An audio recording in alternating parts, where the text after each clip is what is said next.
Good morning, everybody. There's a couple of you on here already. Welcome. So we have Maureen, Diane, Luella, Sandy, Chris Crofts. Welcome. Sandy, I said that already. Majin, Jackie. Hey guys, I'm sure a couple of you will be tuning in now that we are live.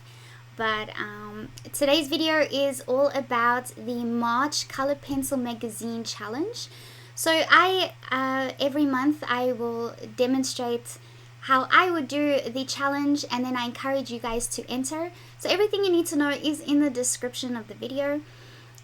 So if you click on the link to Color Pencil Magazine Challenge over there, you will be taken to the challenge page. Click on the March one, and then you'll see the theme for March, which is these tennis shoes. So Sally, the publisher of the magazine, she took this photo, and this is what we will be drawing today.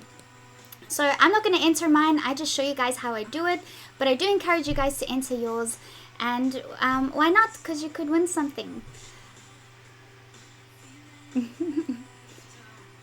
Okie dokie, so I'm in the process now of transferring this just to save time, because I don't have time to do a freehand outline. I'm just going to transfer it real quick because I want to get it as accurate as possible.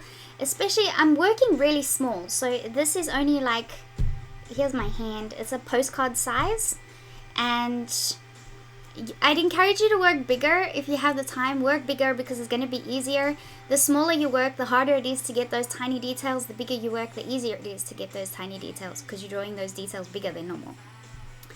And today the materials that I'm going to use are also listed in the description. So I'm going to be using the Faber-Castell Albright Dura pencils, the watercolor pencils as an underpainting, and then I'm going to use the Faber-Castell Polychromos pencils over the top for details. Excuse me.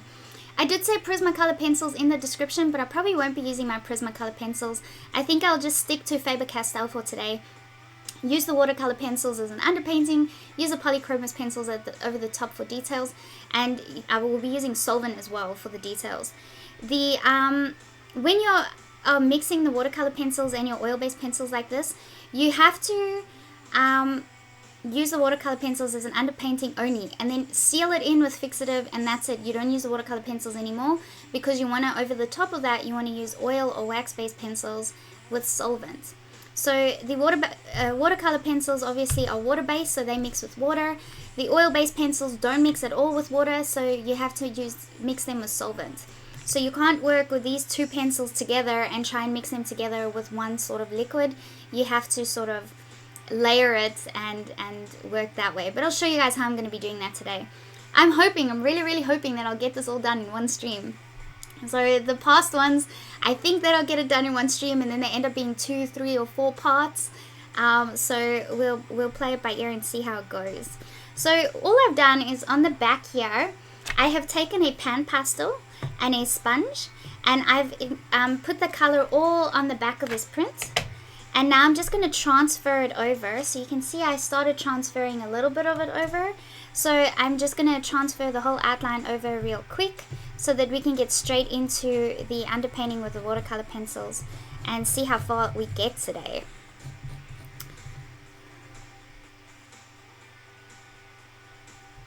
Oh, and yeah, thank you, Maureen. So if you guys are going to ask me questions, please ask the questions in capital letters. And if there is, right now there's 29 on, which isn't too bad, so you guys can ask whatever you want. But if it gets to a point where there's too many questions and I'm not getting to all of them, we might just limit the questions so that it's only about the supplies that I'm using or Color Pencil Magazine. So sort of I'll answer the questions that are relevant to what I'm doing today. And not questions that are about me or when I started or things like that you can find on my website. But if we have time, I can cover things like that anyways. And yeah, if you tag me like Maureen just showed you as an example, it will make it a lot easier for me to see your questions, because I don't have anyone else in the room helping me out, so I sort of have to multitask, and I don't want to be looking at the screen too much. So if you make it easy for me to see, then I would really appreciate that.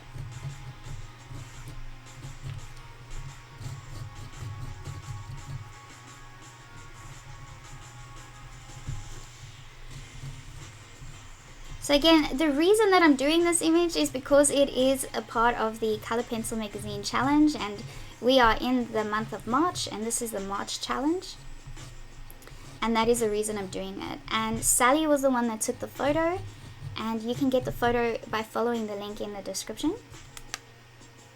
And then also make sure you read the rules, because there's a limit to, if you're using mixed media, it has to be 80% pencils, colored pencils, and 20% other materials. So just make sure you read the rules properly.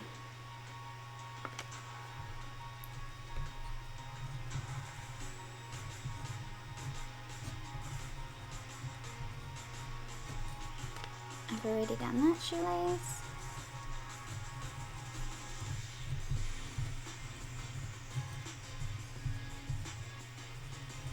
So I was supposed to start today's live stream an hour ago, but I just finished off the pan pastel portrait that I'm doing. So I literally just got that done, took some photos, put it aside, packed everything away, cleaned it, and then prepped for this, and I was like, okay, just in time for 11 o'clock. So that was really pushing the limits, because I was supposed to get it done yesterday, and I did. And then when I came back this morning, I was like, oh, there's a few touch-ups that I'd like to do, and touch-ups can take 1 or 2 hours, or sometimes even more, depending on what you see. So when you're looking at something with fresh eyes in the morning, you can point out a lot of things that you can tweak just to make it that extra bit better. So that's what I had this morning. So it was finished yesterday, and then my intention was just to pack everything up this morning. And then I was like, nah, there's a few things that I want to do, so let me adjust the time for today's live stream, and then finish that off properly the way I want it. So I only just finished that, so I haven't had a chance to actually put a final image up to show you guys what I've done. But I love it. I think it is one of my favorite drawings that I've done thus far. Like, it's in my top 5, I'd say, ever drawings.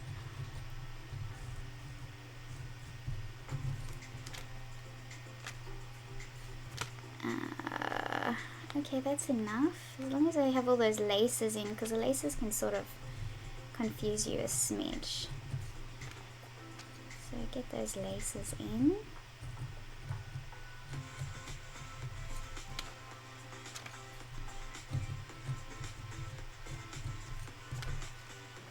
And then we've got one shoe there.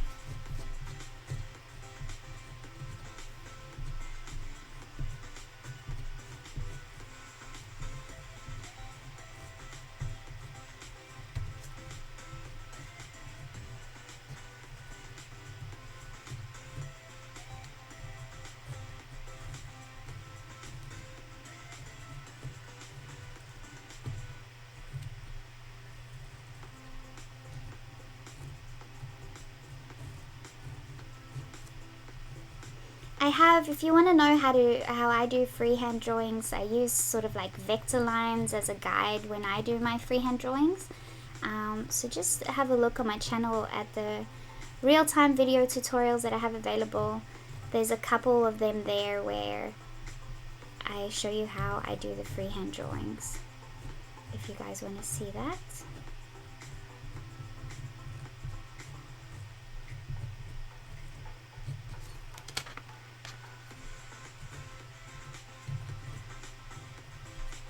And the music we're listening to is by Epidemic Sound. So I just have a playlist by them going.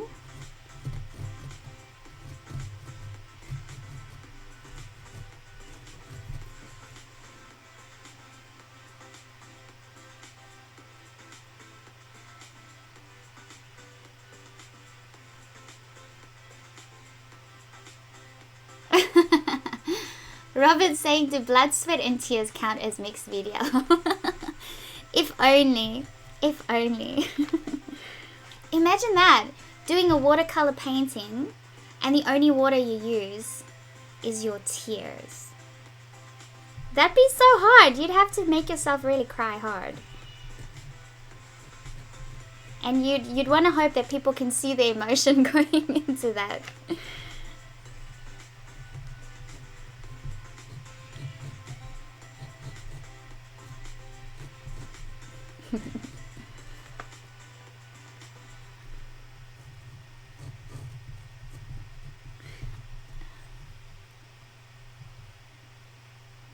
Hello, Esme.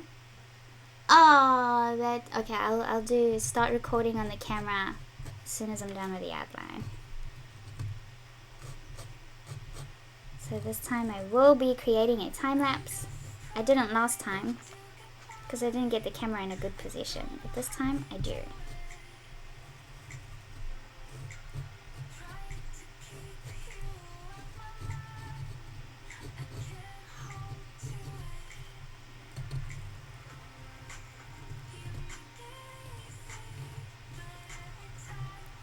So Sally, the editor of the Color Pencil magazine, she joined us in the last live stream when we did the chocolate box, which was the February challenge, and we asked her if she took this picture and if sort of what the idea was behind it. And she said that she was sitting on the couch the one day and she was trying to think of what to put into the March challenge, and then her daughter had come home and left her shoes sitting there, and Sally saw the shoes and she was like, that would make a great one. So she took a picture and that's how she come up with this month's concept. I love it. It's nice when you think about things and then your answer just appears in front of you when you need it.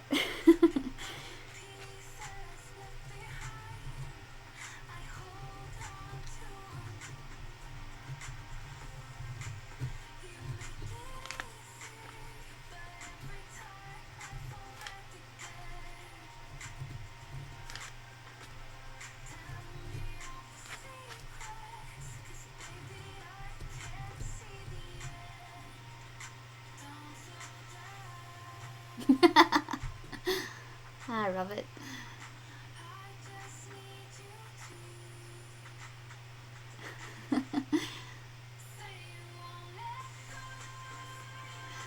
Hey Yals, yeah, I agree with you.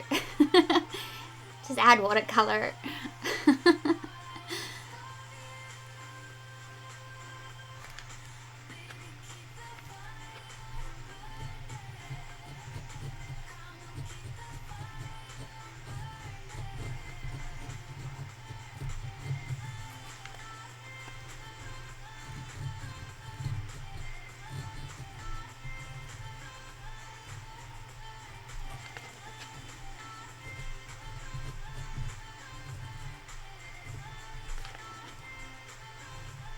Okay, we're getting there.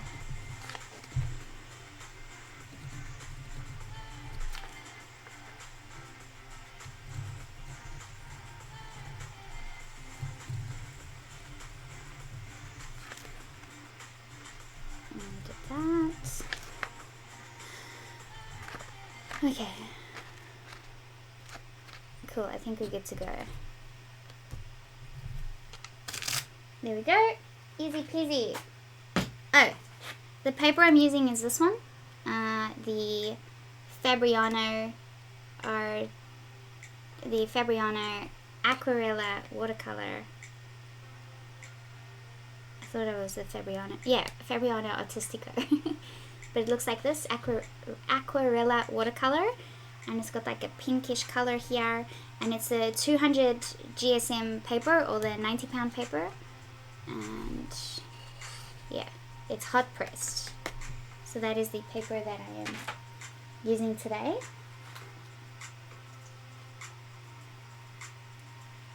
And now I'm going to start the timer on my watch and just record from the DSLR. So if you hear like a clicky noise, then that is what it is. Just so I can make a pretty time lapse for you guys when we're done.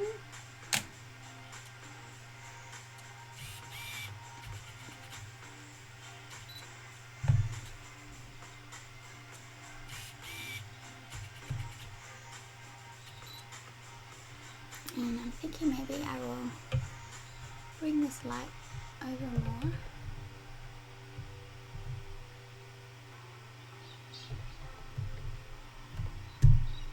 There we go. Cool, I think we got the settings of the camera done pretty good. So I have another print here, just a clean one that I like to keep really close by. So pretty much it's like right underneath my work. And it's the same size as what I'm working on. So my eye doesn't have to travel very far. I might actually put it at the top instead.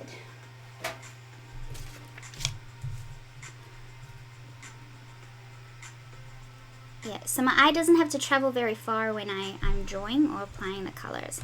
So right next to me I've got my trays of my watercolor pencils, the Faber-Castell Albre Dura watercolor pencils, and I'm just gonna start applying the background colors in just loosely. Actually, I will keep this right underneath, it's easier.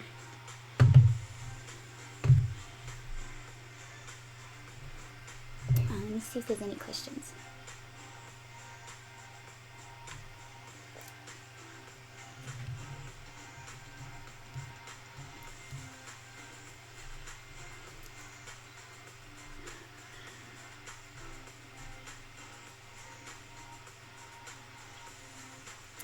Yals is asking a good question. She's asking, is tracing cheating, or do you learn to draw from tracing? You totally learn to draw from tracing. So a good thing to do is to trace and freehand. And Lisa actually made a really good video about this. So if you trace an image, so let's say for instance, I just traced these tennis shoes, and I do a freehand after I've traced the tennis shoes. It's like your brain has, someone used a good term before when I was explaining this. It's got muscle memory, so it's sort of like it remembers the movement of what you put down. Whereas if you just freehand straight up and you haven't traced it before, it's easier for you to get certain things wrong because you think something goes in a certain way, and then when you apply it, you realize much later that that's not how it works. So if you are able to trace 1, 2, 3, 4 times first, and then try and freehand it, it's like your brain knows the movement. It's observed those lines very carefully. It's felt how to draw those lines. So by the time you do a freehand outline, it's going to be a lot more accurate if you've done it after tracing a couple of times than what it would be if you just go ahead and freehand something. And then also, a lot of artists are like me actually, where I do not want to waste time on the outline. I just want to get straight into the fun part and I just want to draw. So I'm just going to go ahead and transfer the image. I know for myself, and I don't need to prove it to anybody, but I know for myself that I can get an outline just as accurate by freehanding, but it's going to take me a lot longer than what it is if I just transfer the image over. But like I said, if you want to see a couple of freehand outlines that I've done, just check out my YouTube channel. I do have a couple of videos where I demonstrate how I do the freehand outline first, using sort of reference points and lines, and then I sort of draw in my outline that way. So I do have a couple on there if you want to see that.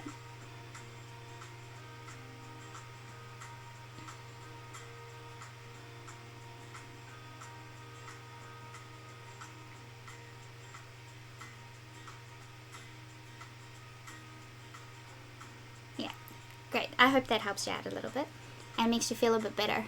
So if someone tells you that tracing's teaching, then say no. It's a technique used to save time. And it actually makes you better with your accurate outlines. And if they don't want to believe you, then leave it at that. You don't have to convince them otherwise. And just because you can get a perfect outline doesn't mean that the drawing is going to make it look any better or real. So the level of skill and practice is what makes things look good, not how good you can get an outline. Susan is asking, do you always do the background first with these pencils? Well, it doesn't matter too much because the whole underpainting is going to be with the watercolor pencils. So I could do the underpainting of the tennis shoes and then the background. But like a general rule of thumb, let's say it's better to do your background first, because when you do your foreground first and you're trying to do a background around what you've done in the foreground, it's harder to get those lines. Whereas if you do the background first and you slightly go over your main subject matter, it's okay, because by the time you do the details of whatever's in the foreground, you'll cover up those areas in the background. So it is just better to do the background first. And then it's less likely to look like you've cut something else and stuck it on the background, because you try to work the background around something that you've already put in there. So it's just easier to do the background first. No worries. Okay, let's get started. Now, I'm thinking, so the colors that I can see in here, so it's almost like an olive green almost sort of color that I'm seeing here. So what's this one? Oh, olive green yellowish. So that's a good color to use. And then we do have some brownish tinges in there as well. So maybe I'll use my Nougat, number 178. And what I love about the Albrecht Dürer and the Polychromos pencils by Faber-Castell is that both of them the big sets are 120 pencils, and they have the same colors and the same names on the pencils. So if you want to look for a Polychromos pencil that matches a watercolor pencil, you can, because it has the same name, same number, same color, except it's oil based, not water based. Okay, so I think these two are a good start. And then these areas, they almost look like a warm gray for those areas, which we'll do later, but I'll get the pencils out now anyways. So I think I like the idea of using the warm gray 4. I don't know my Roman numerals very well, but just a V on its own, excuse me, I think is a 4. So it's number 274. Okay, so I think I'm just going to do a foundation layer all over the background using the olive green yellowish first, number 173. And because they're watercolor pencils, you don't have to worry too much about your strokes, and you're not pressing hard, you're putting a very light layer down. And I have put some masking tape down just to keep my edges nice and clean.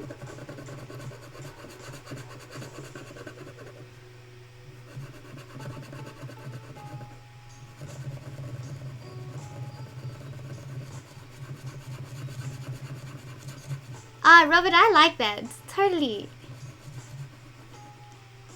V is for 5. Okay, so warm gray 5, number 274.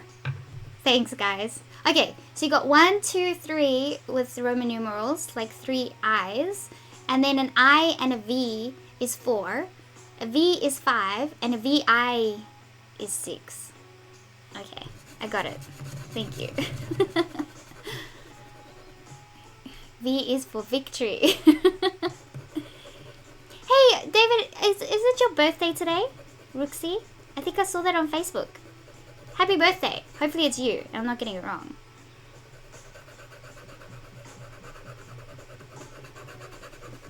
Oh, and I think I saw Chris Crafts on here earlier as well.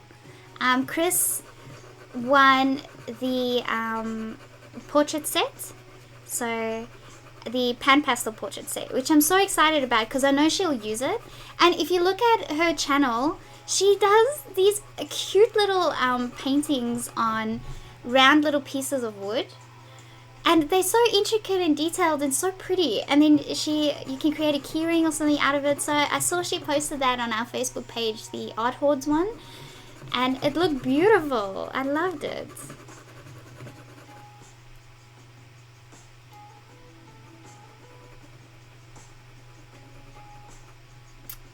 Jackie's asking, do you have to do a background in this picture for the challenge? No. You can do the challenge however you like. You can add things in there. You can take things away. As long as you can see that you've used the particular image in whatever way you want. I mean, you could even do it cartoon style. As long as you're using the right materials, you can do it however you like, with or without a background. I think the more creative you get, the better. Because then you make it very unique and different. And it stands out more when you add those extra little aspects. But I am just going to do this one exactly the same as the photo. because I'm just demonstrating to you guys how to do it. But I think if I were to enter, I would probably add, I don't know, I think I'd probably add a little person in there trying to climb out of the shoe or something. So I think that's what I would do. And I do it much bigger than this. But because I just want to show you guys sort of how I'm, just how to do it, I guess. I'm not adding those extra aspects because I'm not entering it. So, but if you're going to enter it, I'd encourage you to get creative. It's nice to see those things. And because a lot of people enter these, if you see an entry that's got a quirk in it like that, you're so much more likely to remember that. Like, if I had to see these tennis shoes with a person trying to climb out, and feel free to use that idea if you want, I'm not going to use it. But if I had to see that, then I would remember these shoes more than the other shoes. Doesn't matter how well they were drawn. Those are the sort of quirks that you just automatically remember.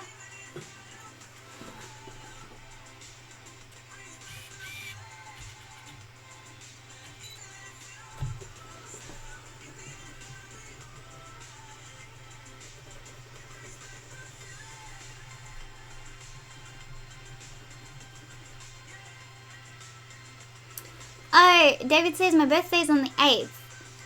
But actually your birth for me, yes, your birthday is today because I'm a day ahead of you.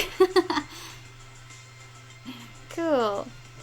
Actually, that's right. I always say happy birthday real early to my friends in the US. They're like, no, not yet.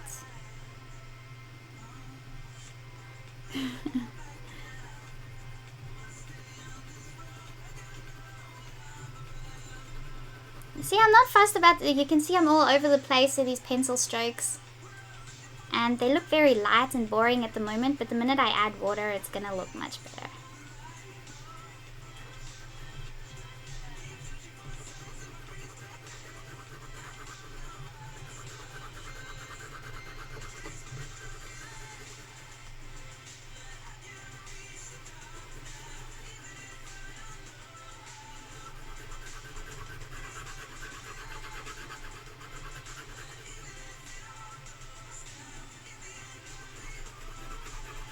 And remember, it's okay for something to look bad before it starts looking good. That's how it is.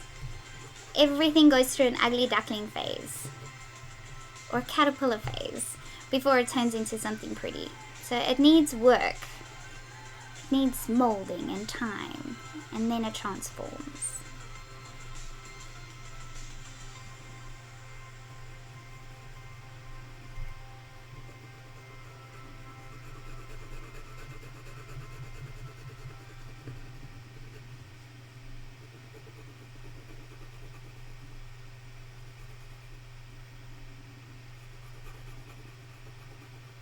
And don't be lazy like me. I'm so lazy to sharpen my pencils.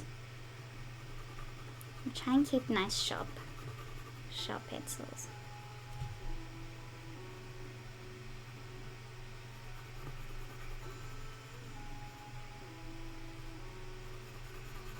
I'll probably be more careful with my sharp edges when I do the shoes.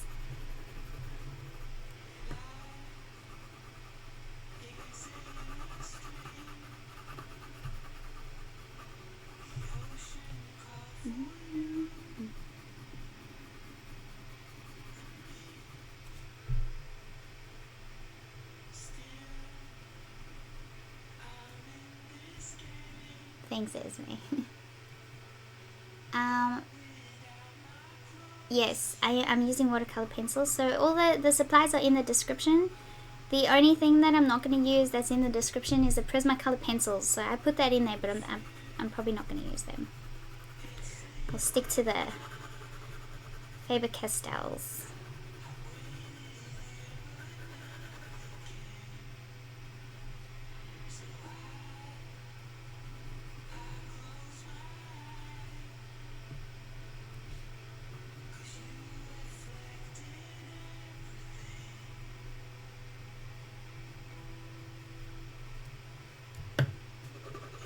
Okay, I'm gonna sharpen this.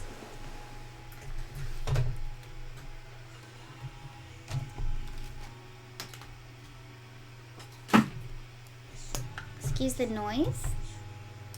Oh no, these pencils don't fit in my sharpener. I forgot. See, maybe that's why I'm subconsciously avoiding sharpening them. I have to manually sharpen them. Which is where? Where are you?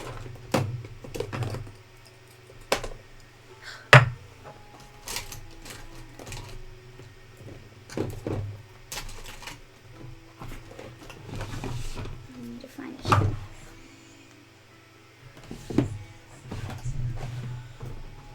There we go.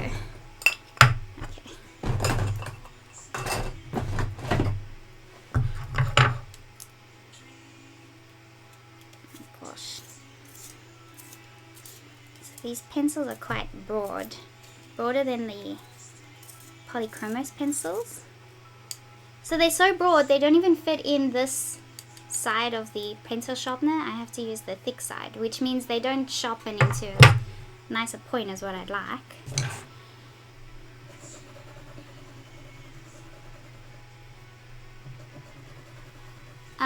Yalzi's asking, would you use masking fluid when using watercolor pencils? Yeah, you can. You can use masking fluid with any pencils, or before applying any pencils.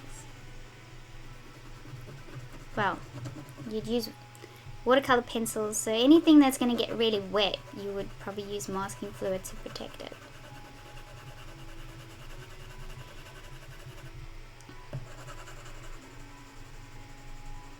Okay, so the background, by looking at this, the background is a lot darker than the shoes.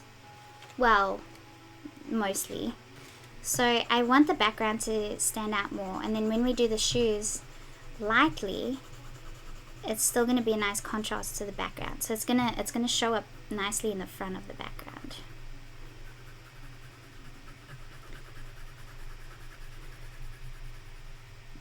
So I'm still just using this color. So you could, if you really wanted to, excuse me, use masking fluid for these like shoelaces.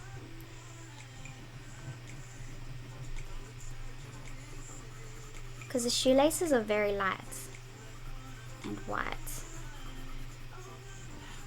And because we are using watercolor paper, it's not that easy to just apply a white pencil over the top of darker colors. So if we go over this whole shoelace, let's say accidentally with this color, it's not going to be that easy to make it as white. Because you can see over here, the shoelace looks very white compared to the background. So we will have to use a white wax-based pencil just to bring that white out. So that will probably be the only wax-based pencil I use. I won't use the white from the Polychromos set because it's too translucent. It's not opaque enough. But I'll explain that when we get to that part.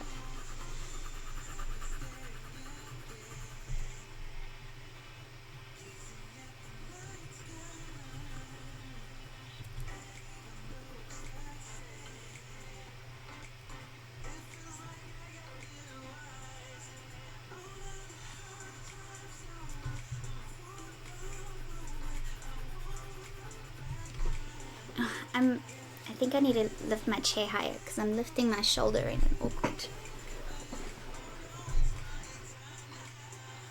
It's better. Much better. Hey, Wicked.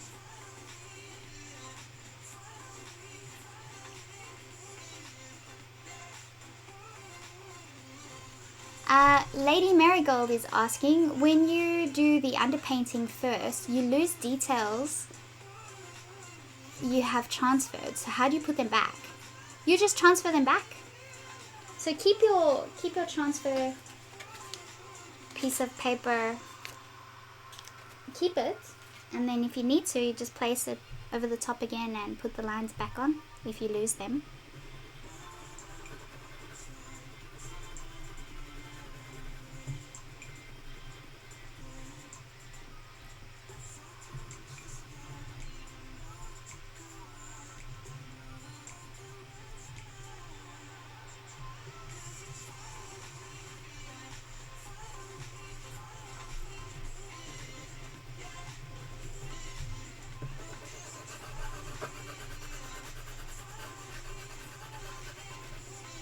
Okay, I really want to get to the adding some other colors quick, and then we can blend it with water, and then we'll get a better idea of where we're at and see if we need to add another layer.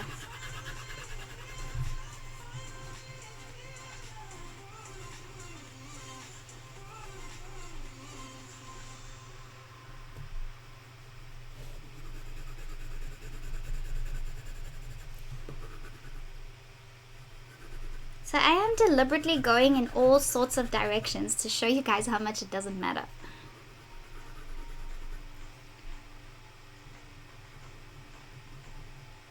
As long as you're applying light layers, as long as you're not pressing too hard, it's not going to matter when you apply the water.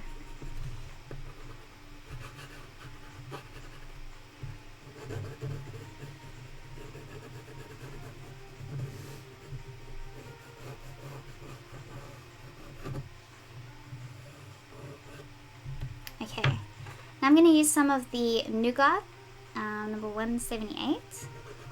So if I'm looking at my reference, I can see some of those sort of brownish colors around here and here. So I just want to add a light sort of layer of it. Nothing too bold.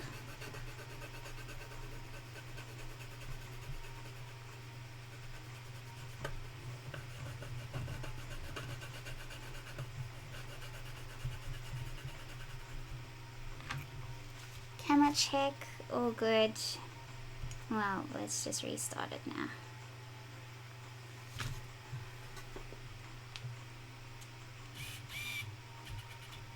Thank you, Esme.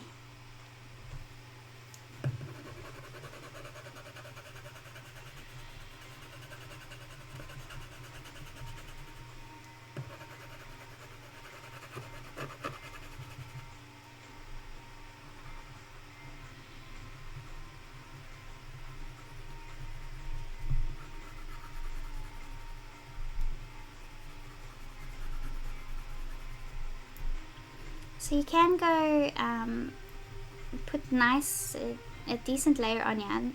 And when I say decent layer, I don't mean press harder, but you're creating smaller circular strokes to fill that color in more, because it's a darker shadow in here.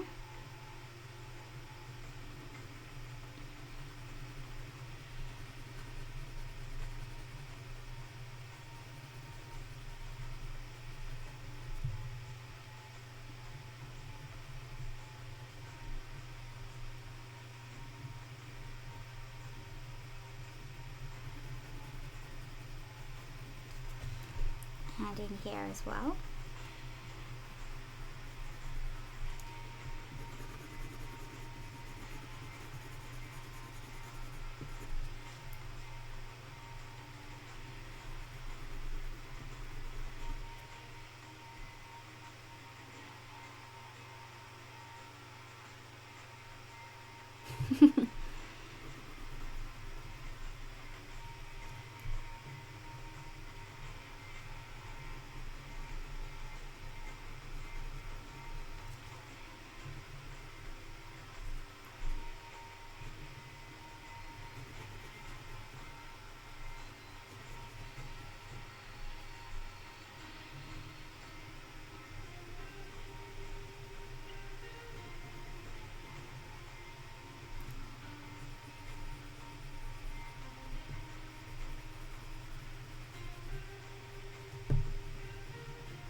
Okay, let's apply water and see how we go. So I have a number 4 Taklon round brush, which I'm going to dip in water. I have a paper towel here. But okay, so this is the hardest part to explain, is how much water do you use? So you have to have a play and see how you feel about it. Wow, look how green that is. So that's a lot of water there.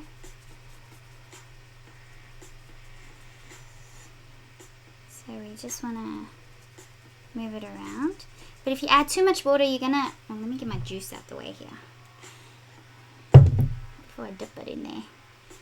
If there's too much water, you're gonna move the color around a lot, which you can use to your advantage. but you sort of just, yeah, you have to have a play. And it's pretty cool because there's quite a texture, like a, not a texture, but there's a lot of different variations of color values in there, so you don't have to do this so perfectly. And then when you get closer to the shoes, use the tip of your brush carefully to get those nice lines, so you're not going over the shoes.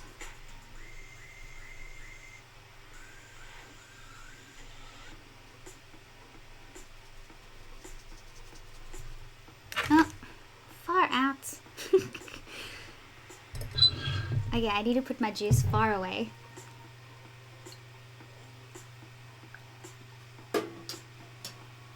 I've got some carrots, orange, apple, and ginger juice. Freshly squeezed.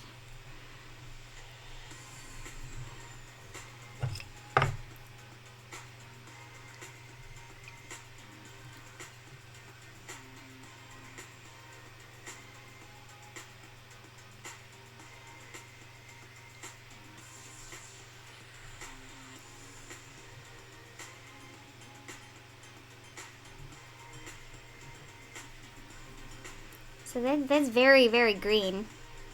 Now that we're adding water, we're seeing the true essence of the color, the olive green, which is fine. So we can sort of probably add a light layer of the nougat again later on once this is dried a bit more.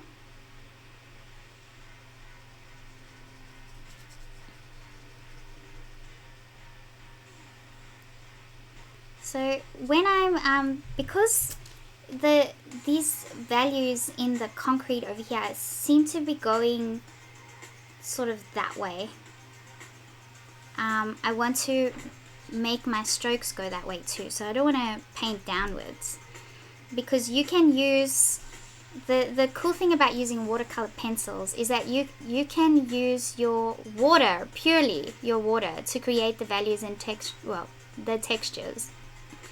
You don't have to use your pencil strokes to create those textures. You can use the water to do that. So you can see, even though like I've gone all over the place with my pencil strokes, it doesn't matter. It's how I apply the water and the direction I apply the water in that's gonna tell you where those sort of strokes are, or the direction of those strokes are going. So keep your reference close to make sure you're not going to cover some of those lines.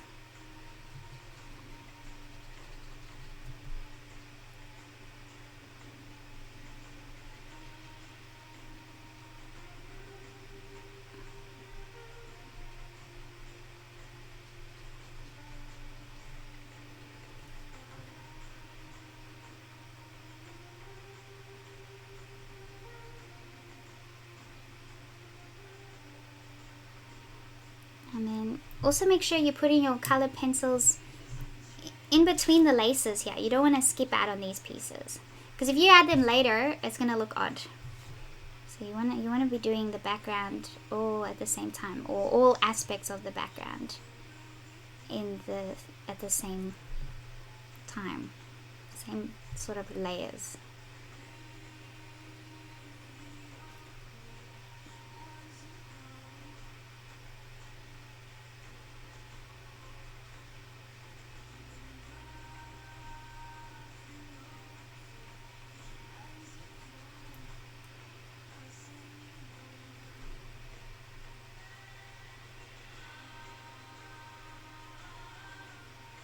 If you want more control, you're going to have less water.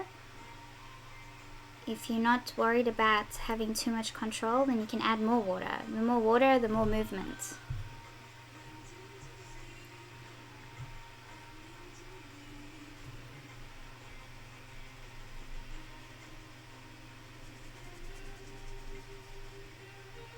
I went over that part. And what I'm doing here, so I don't want to, along this edge, I don't want to just apply water along these edges, because the direction of the concrete is sort of going from left to right or right to left. It's going in a horizontal formation. That's the word I'm looking for. So if I do vertical lines here and then do horizontal sort of strokes with the water in the background, it's gonna look odd. So I need it to look like the background is in the back of the shoes.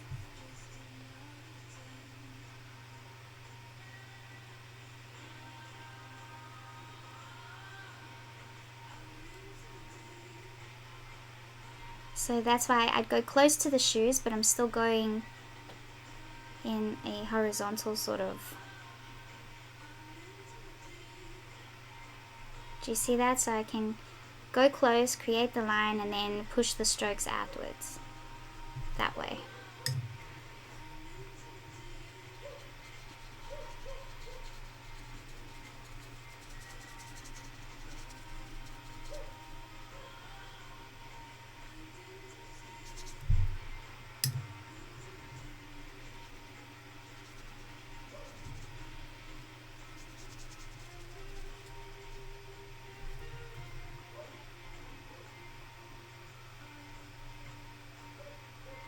Got a neighbor's dog barking.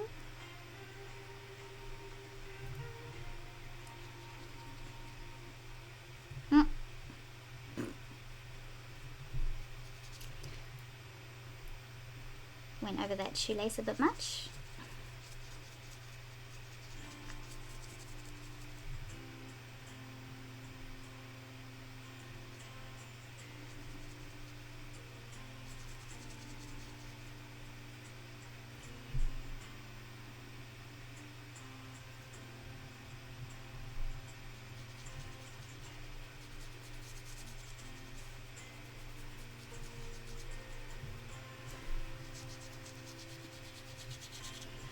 Okay, and then what you can do is if you want to work like the background even smoother, so add more water to your brush and sort of just work your way up.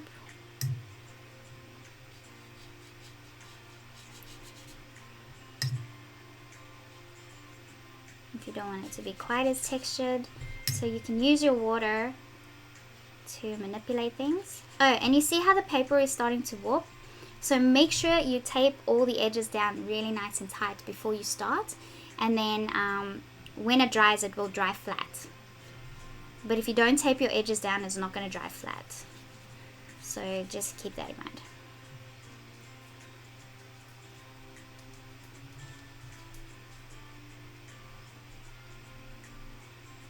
Angel is saying, I don't have watercolor pencils. Is this brand the one to save for? You don't need watercolor pencils, but if you really want watercolor pencils, then I've only ever used the Albre Duro by Faber-Castell, so I don't really have a comparison for you because I haven't tried other watercolor pencil brands. Actually, I have. I've tried the what's that? Arteza. The Arteza watercolor pencils. They don't have a wooden casing. They just watercolor. So I've tried them, but not fully like this, and they work fine. So I guess I don't know. I think the best way to go if you are wanting to try new supplies is buy the smallest kit of a supply that you're thinking. So if you're gonna get cheap supply, buy a small kit of the cheap supplies, and if you're gonna get a more expensive one, buy an expensive or buy the smallest kit of the particular brand you're looking for, and you want to try it. You want to try it first and see, and then once you try the more expensive brand compared to the cheaper brand, and you realize that the cheaper brand works fine for you, it works just as well as the more expensive brand for you, then you can stick to that one and buy the biggest set of that one and still save yourself some money. Or if you really fall in love with the higher quality brand or the more expensive brand, then you can save a bit of money until you can get the bigger kit. So, but I haven't tried watercolor pencils that much, so I don't have much, I can't give you much feedback on different brands. So that's just something you're gonna have to experiment with.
Okay, that's the first layer. How quick was that? Nice and easy. And then if you want to have a play with water, see what you can do with it. See how you can change things up.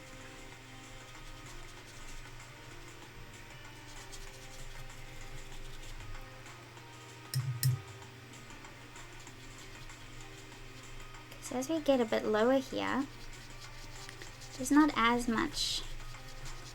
It's a bit smoother here, like there's little dotted textures, but otherwise the color's pretty smooth.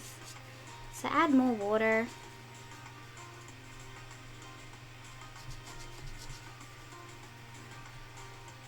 But, oh, and when you're applying water with your brush like this, you don't want to put pressure with your brush, because if you're going to put pressure with your brush and apply a lot of water, you're going to start rubbing the surface of the paper off. So you want to be careful not to do that.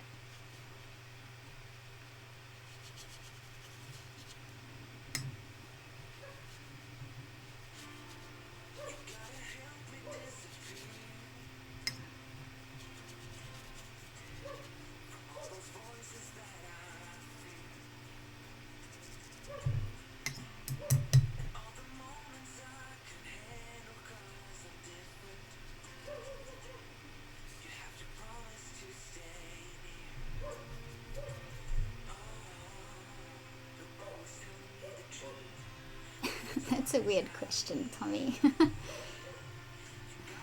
How does your Australian summer differ from your winter?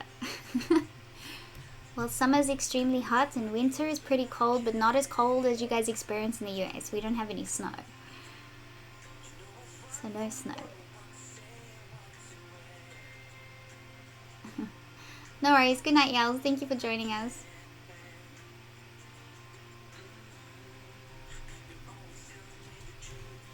Okay.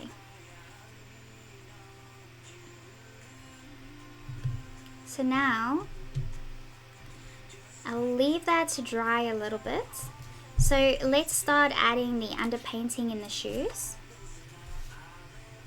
So there's lots of warm grays in here, so no cool grays. We want to use the warm grays. And get my Roman numerals right. I think I want to start off pretty subtle. So I've got warm gray 3, which isn't too dark. And then we want to go a little bit darker and go warm gray 4. And then we've got warm gray 5 up there. And then we've got some nice browns in there. So that brown, we'll probably use the nougat. Yeah, so we'll use some of those browns in there.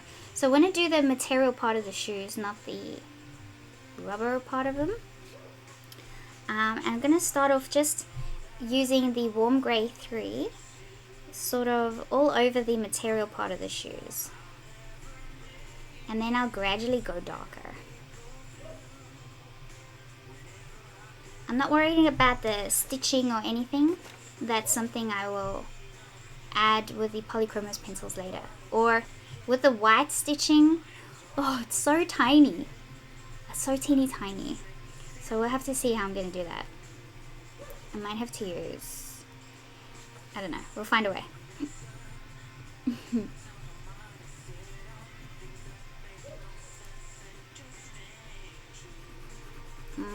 I'm going to go over where the stitching is, even though I've sort of put the outline there. I'm not going to worry about it.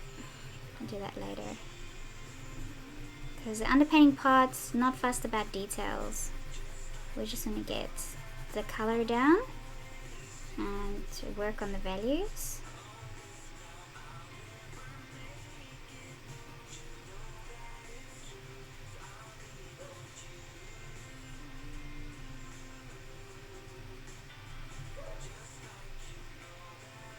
And I'm going to try and be very careful to not go over the laces. I could have been more careful with these laces, but I wasn't. So I'm going to try and be extra careful with the laces over here. And try and keep them as clean as possible.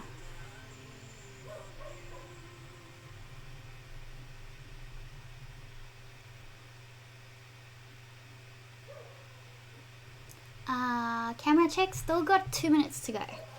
Thanks, Esme.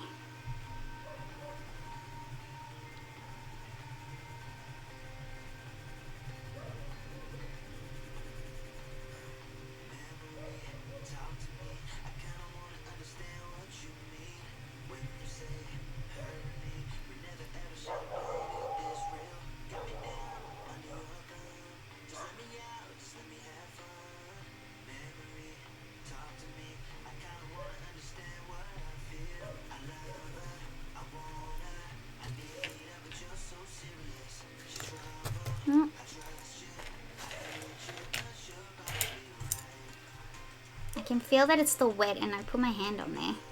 I'm trying not to put my hand on there. Not that it'll make too much of a difference.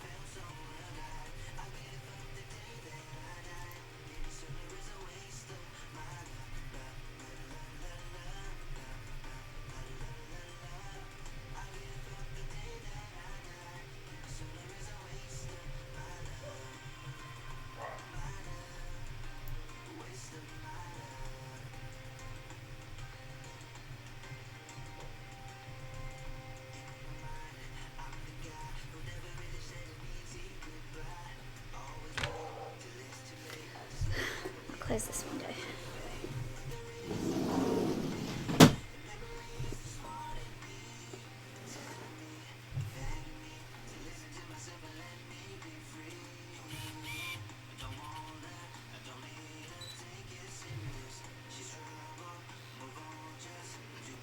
Okay, let me sharpen this a bit more. Sorry about the noise.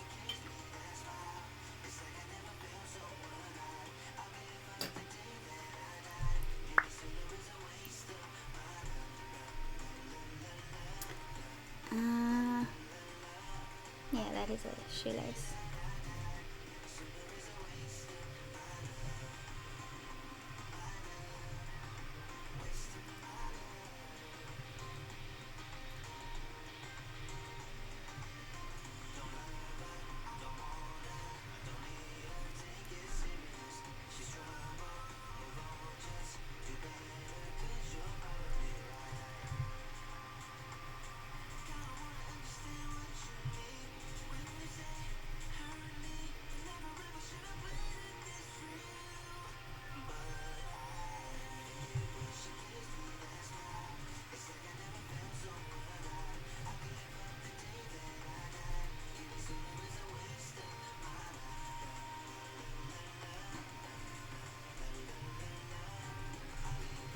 Okay, now I'm gonna use, let me fill this in here.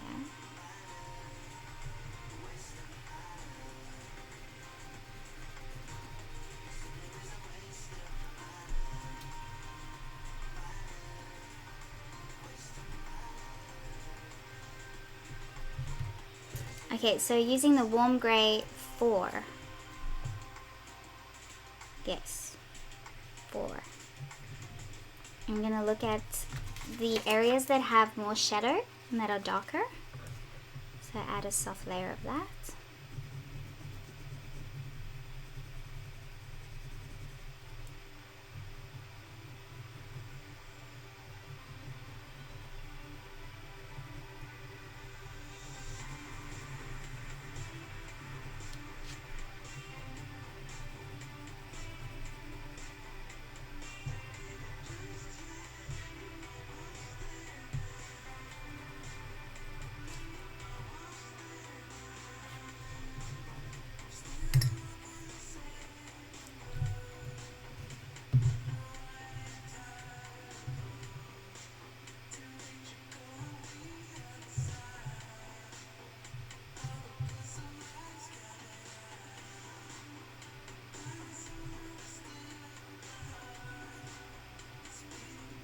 Hey Clarice, yeah, I plan on doing that, I just don't know when.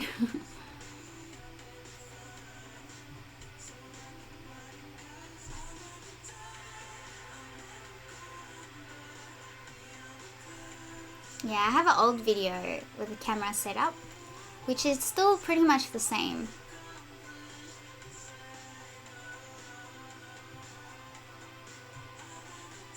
Tommy, I've tried the intense pencils before and I love them. They were great. I tried them with the dolphin. But yeah, so many supplies to try, and I'll try and get to doing more videos of them. But if you look up, there's a dolphin one that I did during the November challenge, and I used the intense in them.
I'm using my circles. Shoelace holes.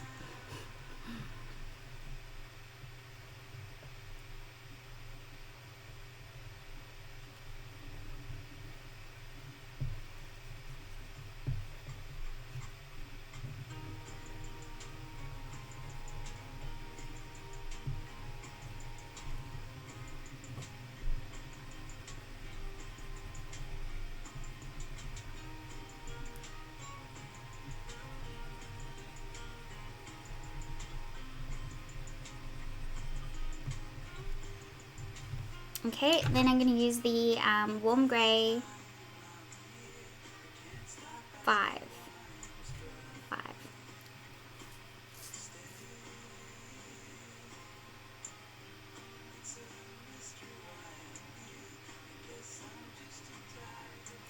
Theo is asking, do you use something other than China white? I use the Prismacolor white pencil for the whites.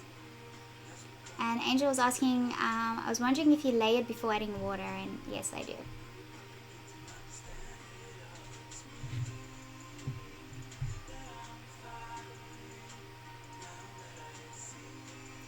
Lady Marigold, that's a good question. So Lady Marigold is asking, I realize that you do the small for the live stream, but what size drawing do you do most often or prefer?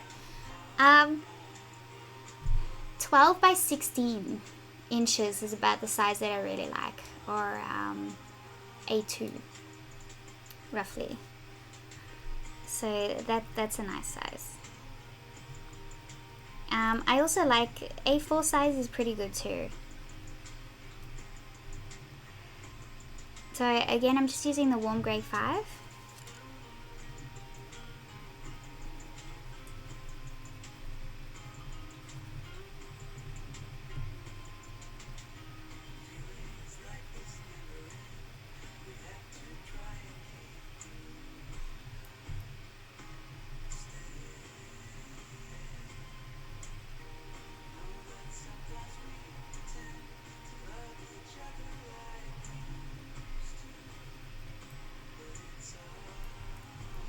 Okay, I'm gonna press sort of firmly on these areas where the shoelaces come out of the shoes,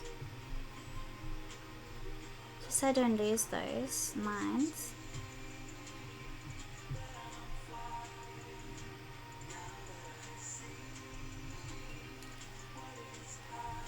Excuse me.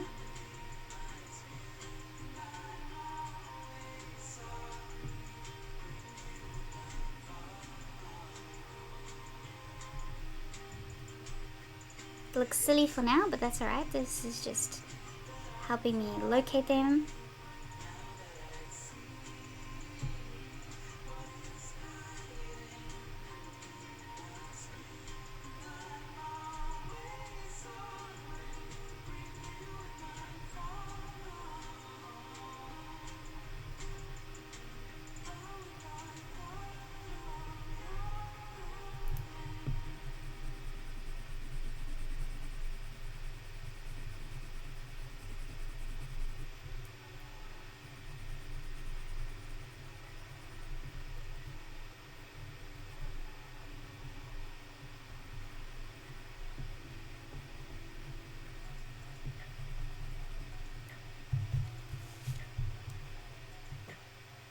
Okay, and generally I'd probably do both the shoes at the same time, but I don't know how we're going to go for time. I never do, so I'm going to try and get one shoe done first and then go into the other shoe, just to see if how we go for time, because I might have to do this in 2 parts.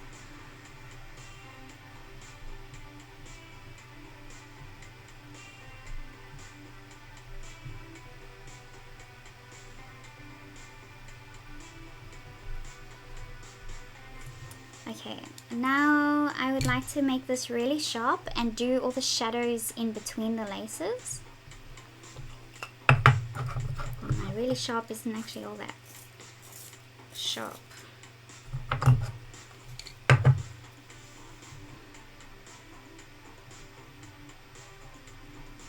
So I'm still using the warm grey 5.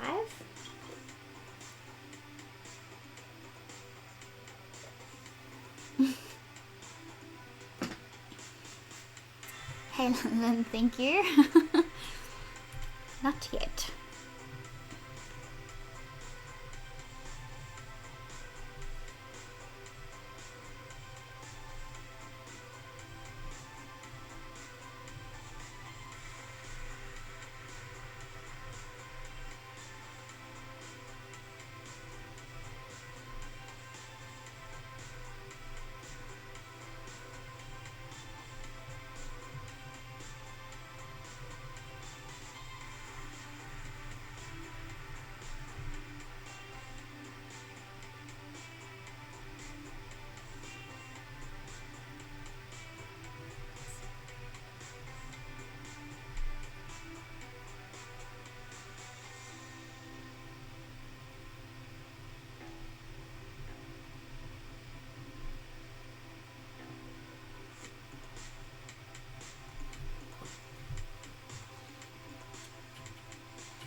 I definitely want to add more brown to the background, because the olive green is just a bit too green.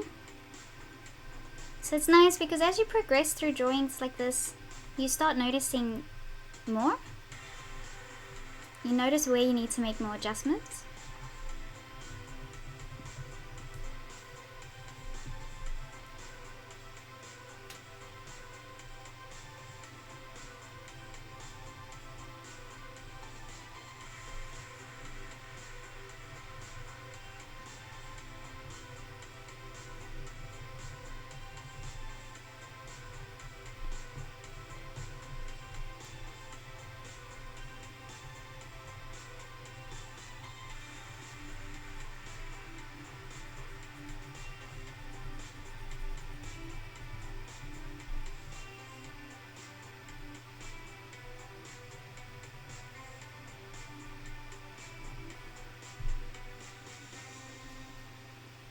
Okay, so now I'm going to blend that with water with a small brush, and then I'm going to carry on with the background. So I'm just going to use a number 1 Taklon round brush.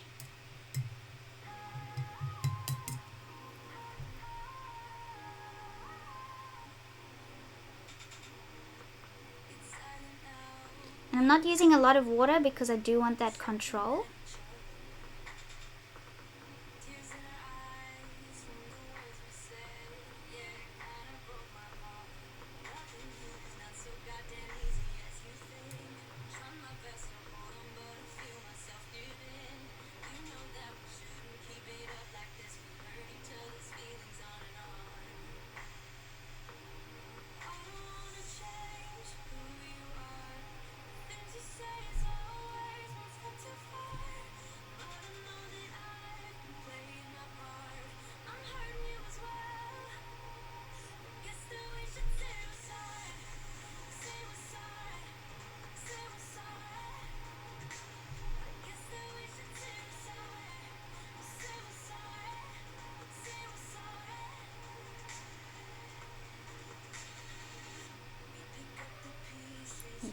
put a lot of water down there. I'm just going to move it along.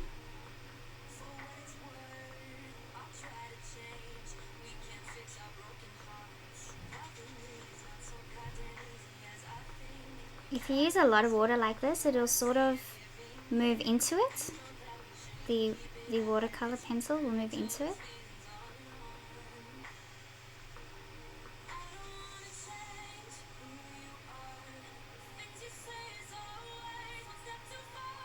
Which isn't necessarily a bad thing. So you have to have a play, see what you want it to do.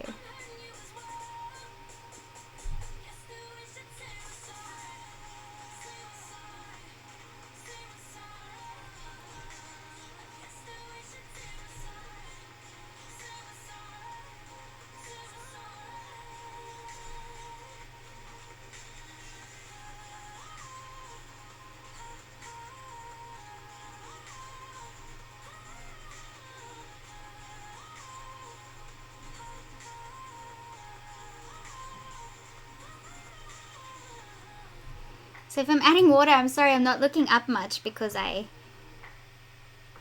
don't want,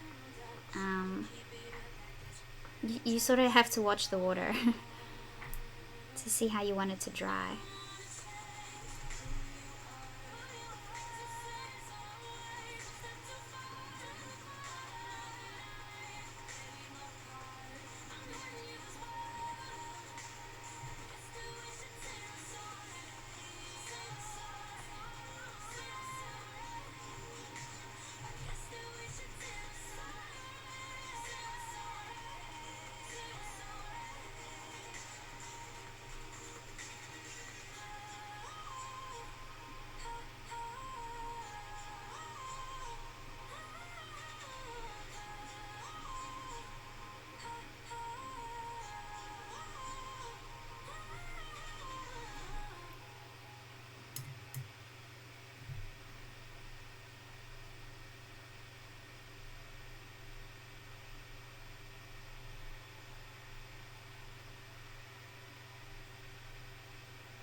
Okay, let's top it here.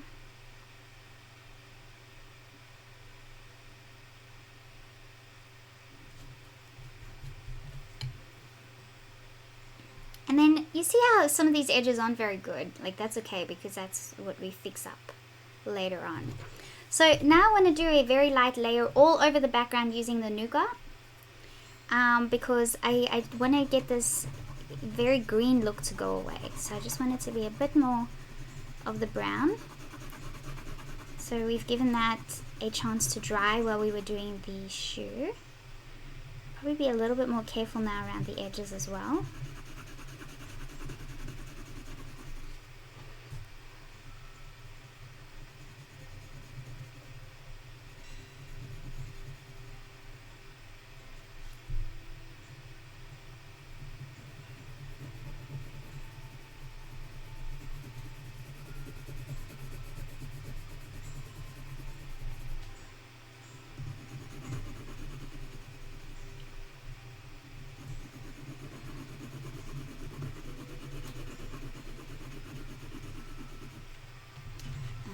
See if I can answer any questions. Camera check, all good, thank you.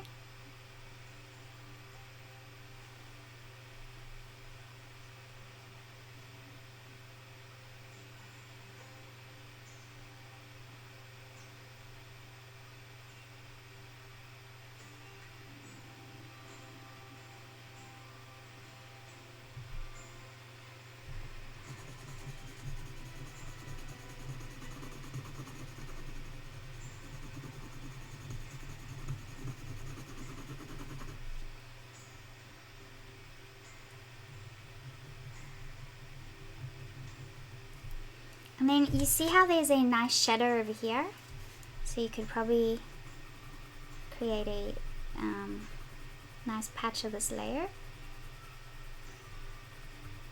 Even though these sort of details are what we'd be adding more with later, because it's going to disappear a bit more when we add the water. So we probably want to use an even darker brown for that.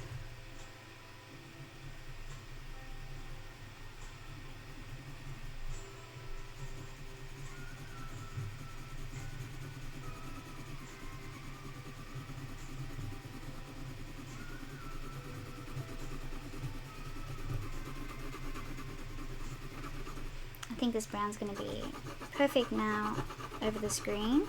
It's going to be just right. Then nougat.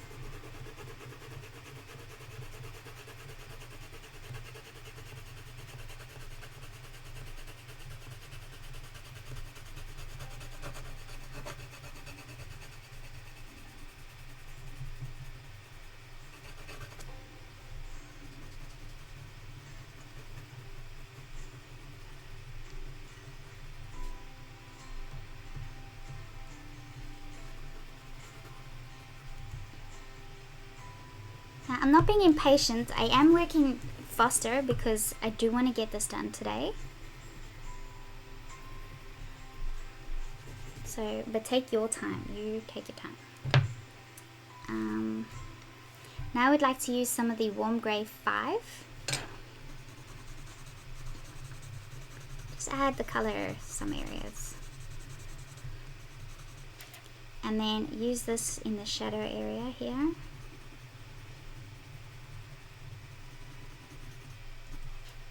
If you want to have a better look at the reference, then just download it. The link is in the description.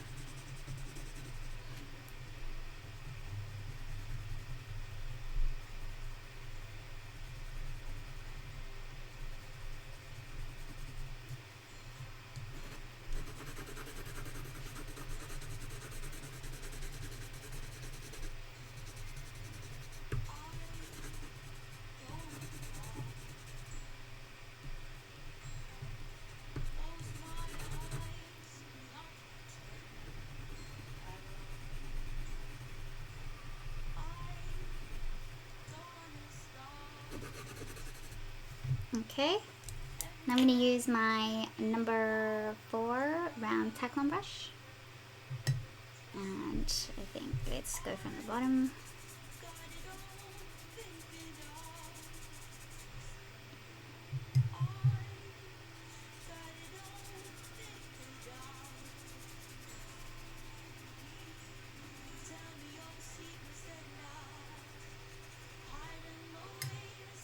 Take away that green a bit more, or just blend in very nicely with that green. That's more of the color that I'm looking for, definitely.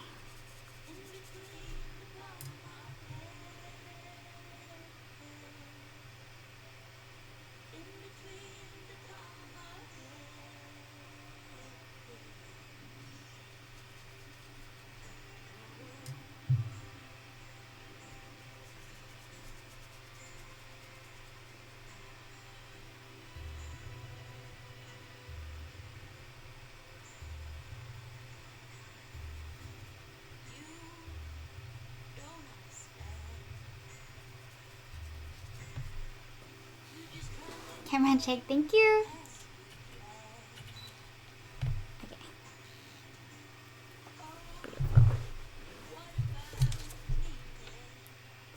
It's getting better. Getting better.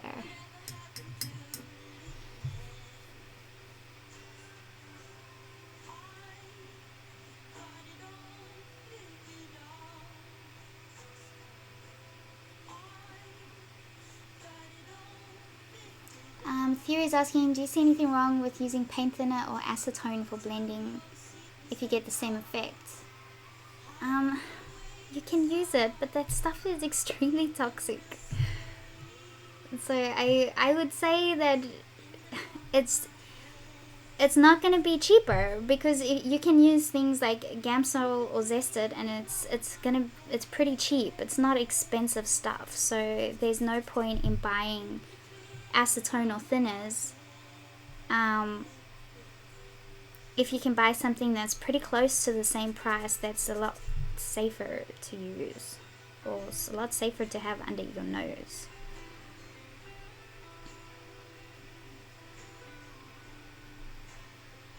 Otherwise, you're just gonna sit in your studio and get high from all the fumes. And it's very bad. And you'll end up with headaches a lot as well. So, I wouldn't recommend that you use acetone or paint thinners.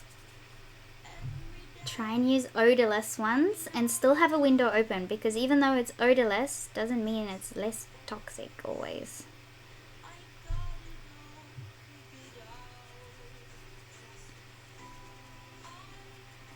But like, if you can get your hands on Zested, then great, because Zested's biodegradable and it's non-flammable. So it's definitely a safer substance to have around you. And it smells nice, got a real citrusy smell. It's still a strong citrus smell, but it's not as bad as thinners.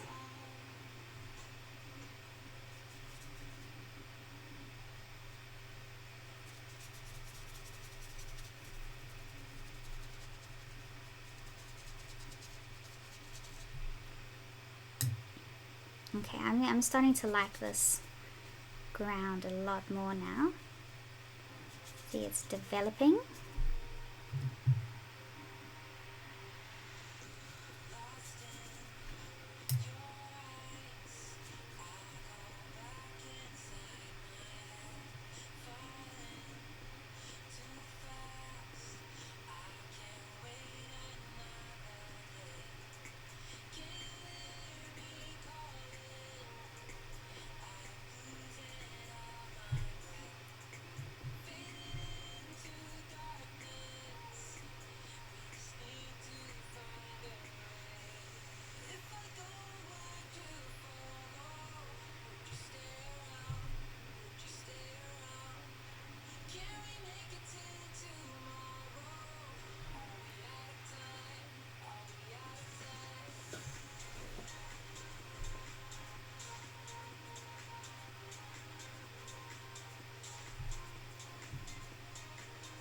Ah, yes, watercolor pencils can be used for the challenge.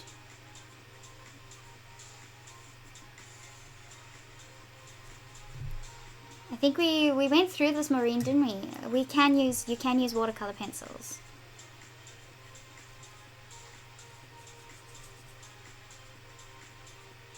And can we use pastel pencils as well? I think you could use pastel pencils too. Just double check.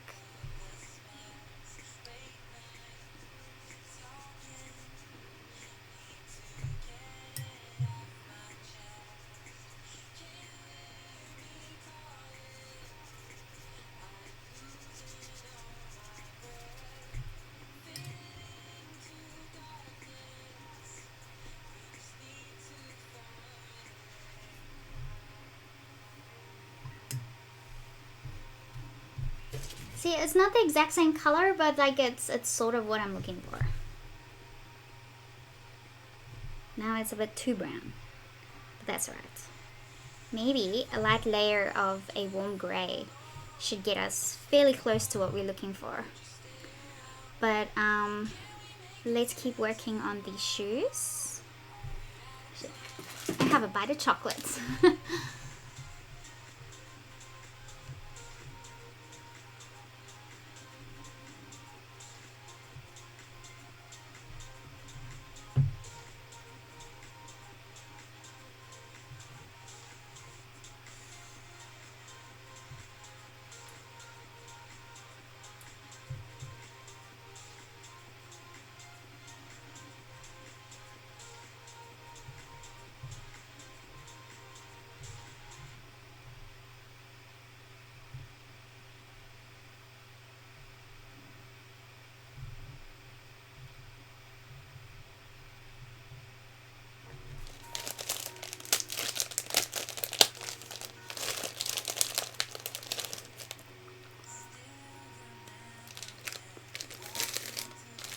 I'm having some of this. It's my favorite. I'm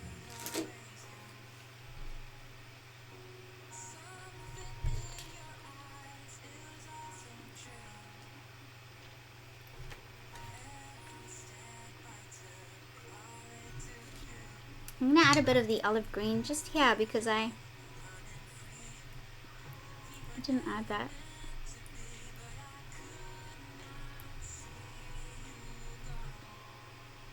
go, you can't even tell.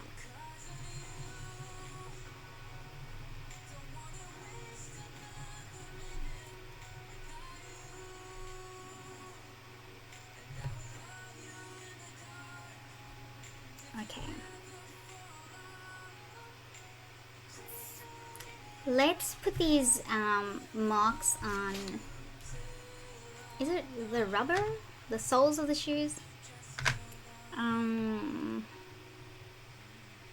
It's like a reddish sort of color. Not too red.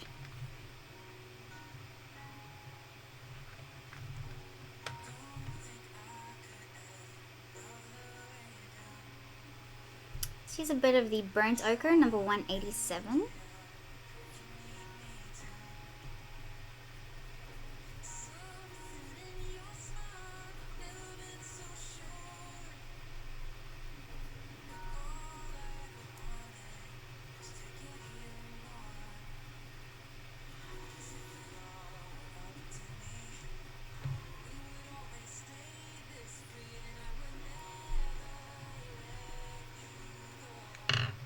Okay, and then we got more of our warm greys, which I got out and about here.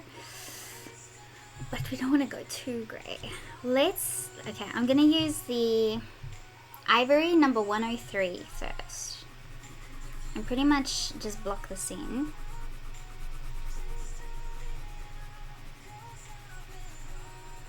Because it's very easy to go too dark on this, so we want to be careful.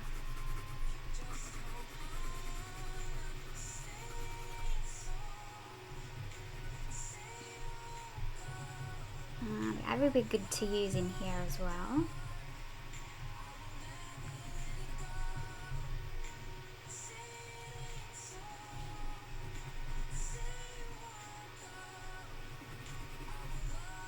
Okay, now we'll use some of the warm grey 3, number 272.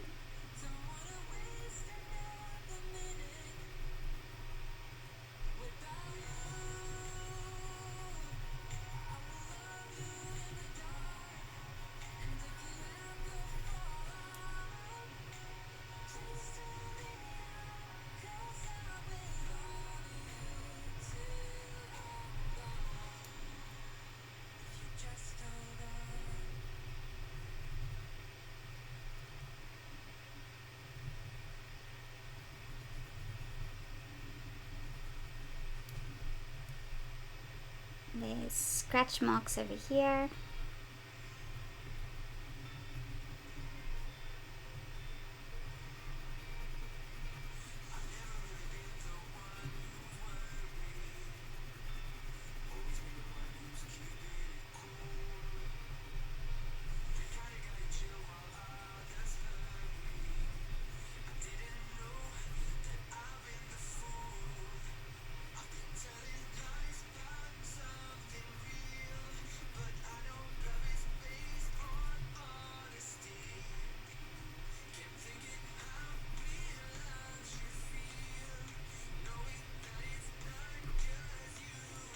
Cool.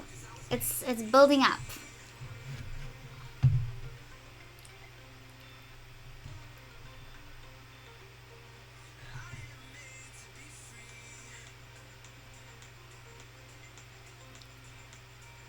Okay, cool. So Maureen is clarifying the rules of the color pencil challenge.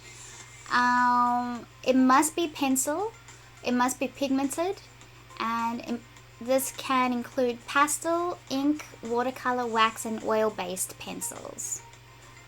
So yes, as long as it's 80% pencils, whether it be pastel, ink, watercolor, wax, or oil-based, then it's fine. It just has to fit that criteria.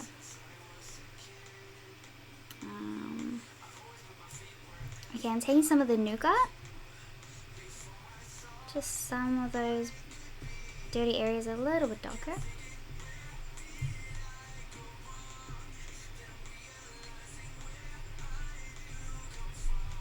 Okay, and then I want to add watercolor to that, so I'm going to use my number 1 Taklon brush.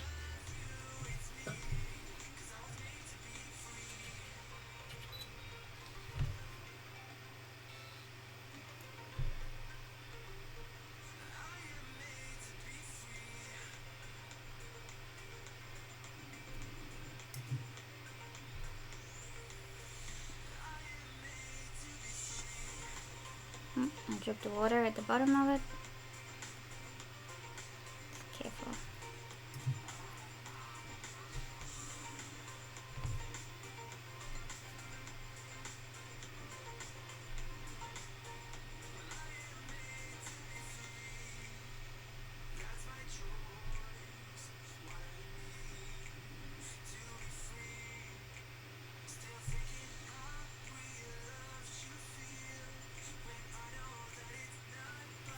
Before I wet this section here, I want to use the warm grey 5 and darken these areas up here.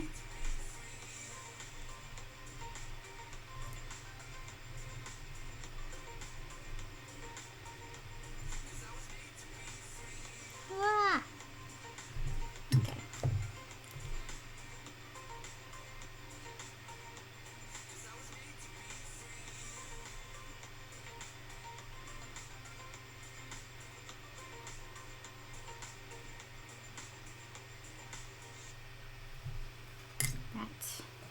See they transforming.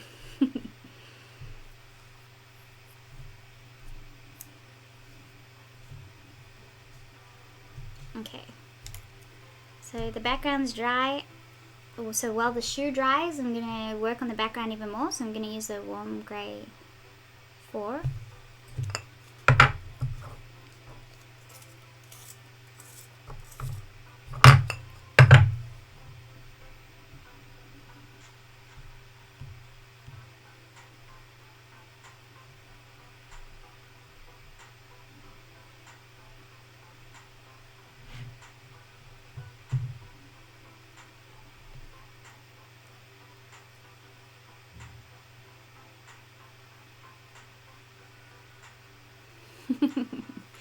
Yeah, Megan, we all go through that. It's like, which supplies without spending too much money and hopefully not getting hooked on other supplies. Okay, so I'm using the warm grey 4 and I'm gonna add this color pretty much over the whole background. And then we're going to start getting close to the background color that we want.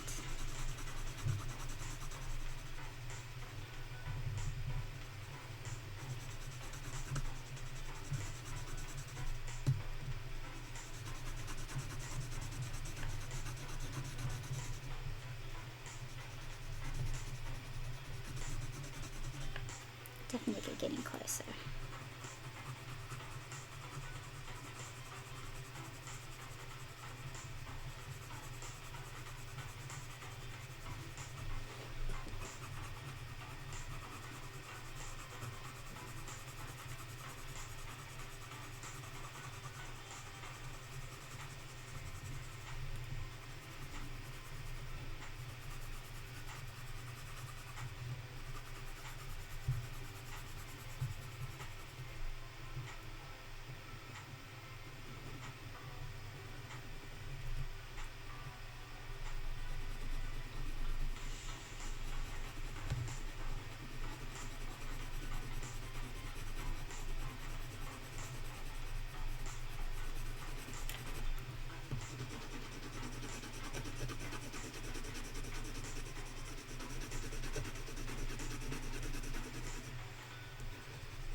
Keeps asking, are you able to keep adding layers on this paper? Yes, you are, as long as you're using a light hand. So you can layer pretty much, you can layer quite far.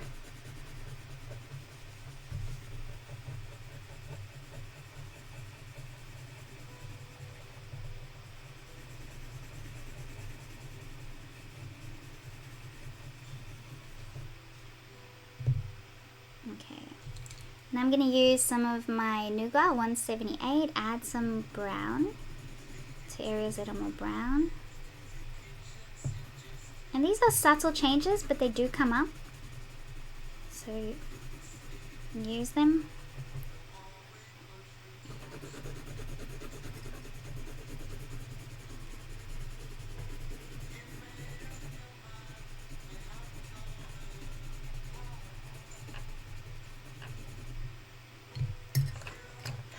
I'm going to use a little bit of the burnt ochre 187 because there's some areas here that have that warmish tone in there.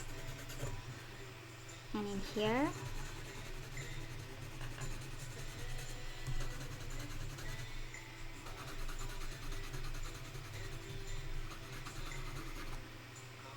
And then the warm grey 5, the areas of shadow. And then hopefully we're on our last layer.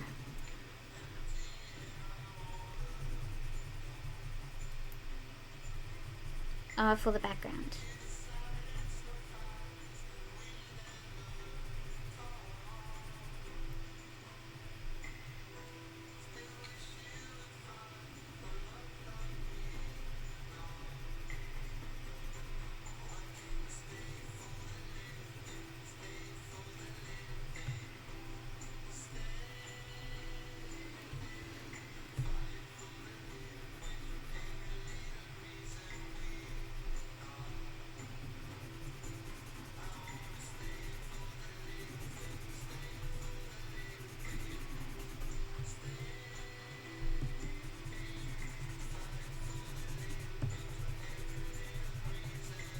There's some patterns in here.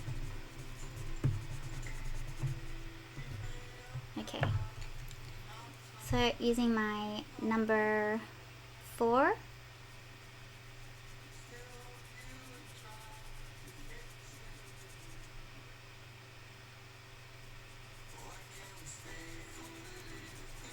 Yes.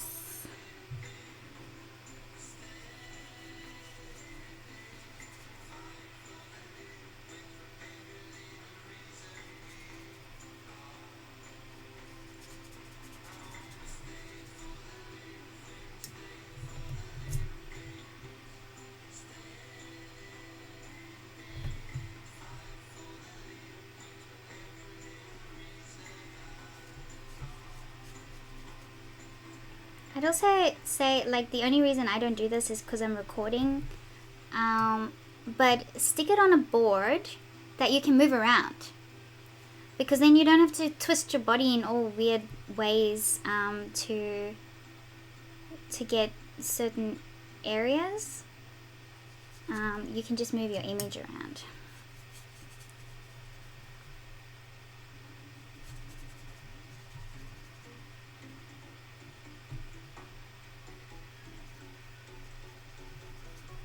Like if I wasn't recording, I'd be moving this in circles all over the place so that my arm and my hand stay at one angle, but the drawing is moving around. It's going to be more comfortable on your back that way as well.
Okay, now what you can do is if there's some areas that you want even lighter, you can use your brush to try and, you're gonna wet it, and then you're gonna take a piece of tissue paper and lighten things up. So we're gonna add some areas that are sort of lighter. So just add the water, press a piece of tissue on there, and lighten it up.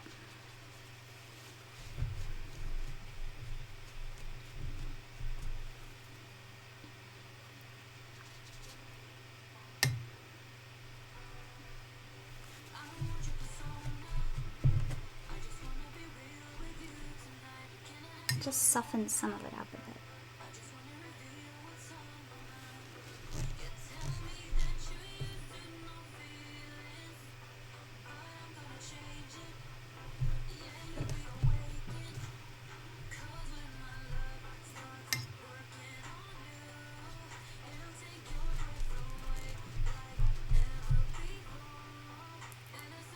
Ah, that looks so cool. I'm loving the textures.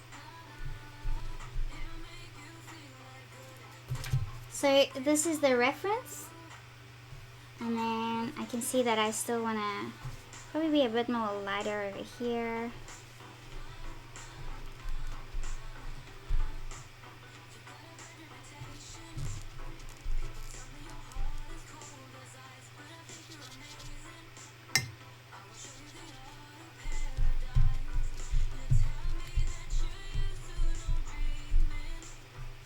Cool.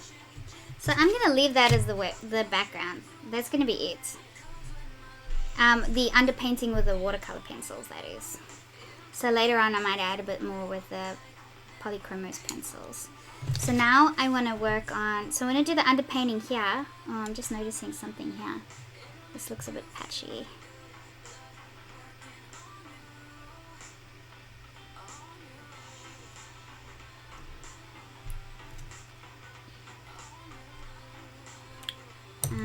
So I'm going to do the underpainting of this shoe, and then we can seal it, and then we can do the details over the top. So the details that we do with the Polychromos pencils is going to help us define the edges of the shoe, so it doesn't look so messy. It's going to make it look a bit neater.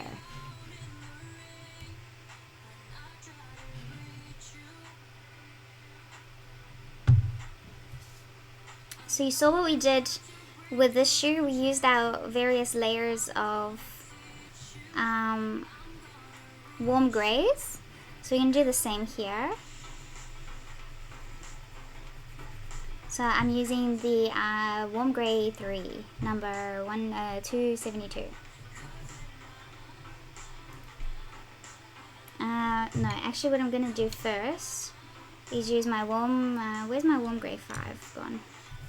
Yeah, sharpen this.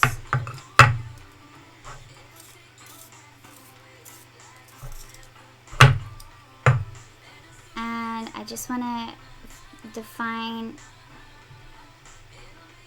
the areas where the laces are coming out, so I can see I missed a spot here.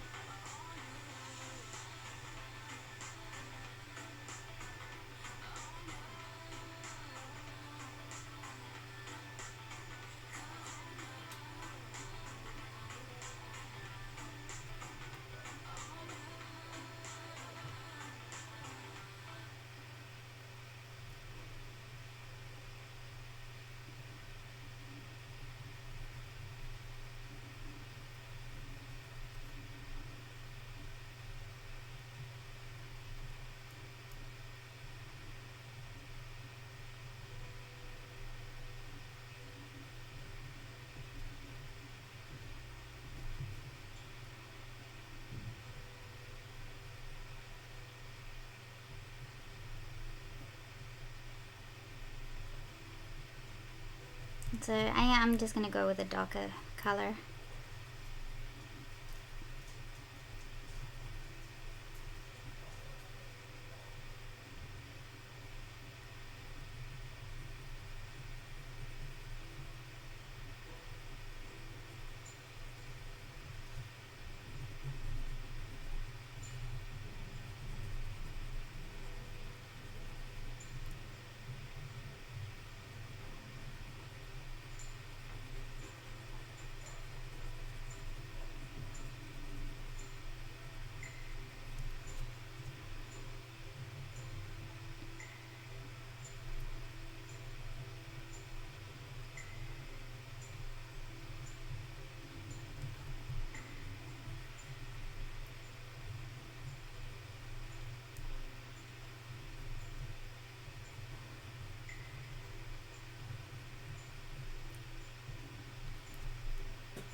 Okay, this is just helping me find some areas a little easier,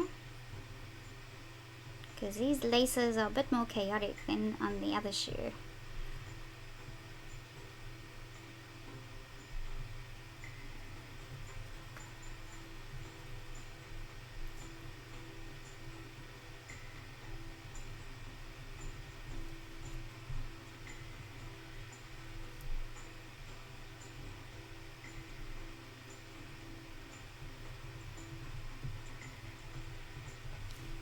Sorry, you guys are just looking at my forehead this whole time.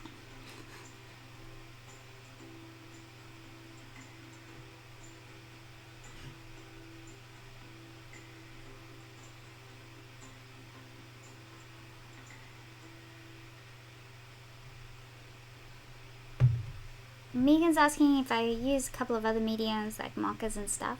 And yes, from time to time I do. I actually have a like the neutral tones of the Winsor & Newton pigment markers that I haven't tried yet. So that'd be great to try that as an underpainting for skin and then do pencils over the top.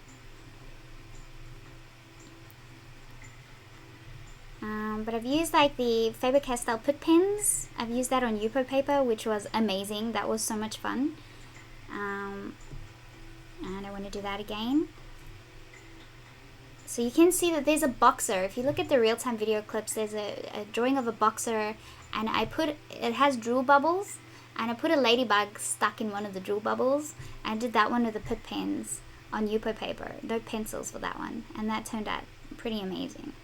And pretty realistic too, considering that it was marker pens.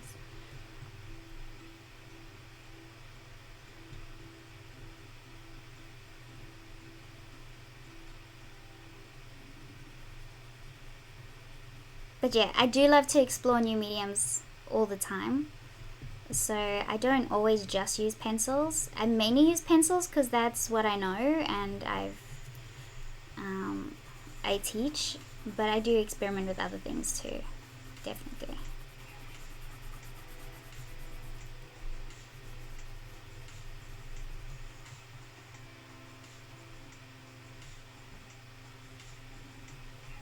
I have no idea. Esme's asking, are the Winsor & Newton the only light fast markers that exist? I don't know. I actually have never considered even doing research on that. Like I've barely used markers much, so I haven't really looked into them. Something you would have to look up, or check out Art Gear Guide on YouTube and see if he's tried them, because he's really good. He gives you all the specs and details of any supplies that he reviews, and he's got a wide range of marker pens too.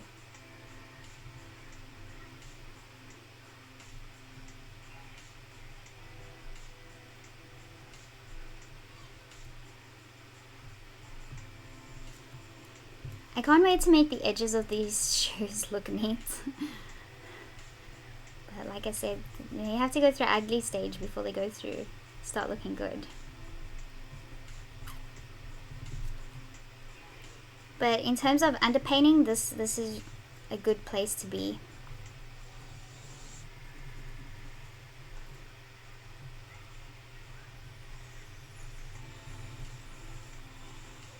There are some areas that I use a bit more pressure, but not enough to destroy the tooth of the paper. Just to give me those different values.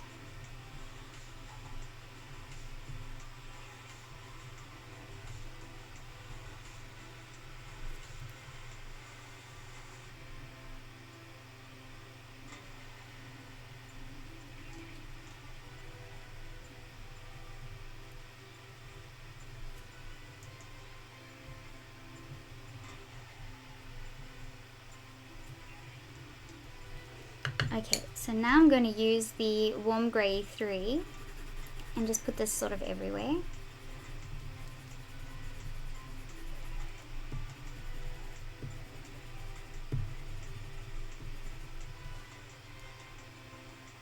Okay.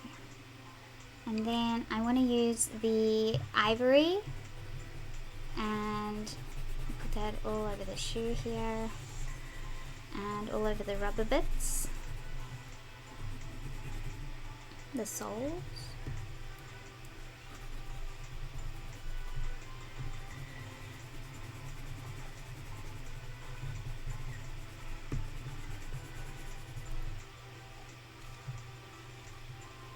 using some of the Nougat 178.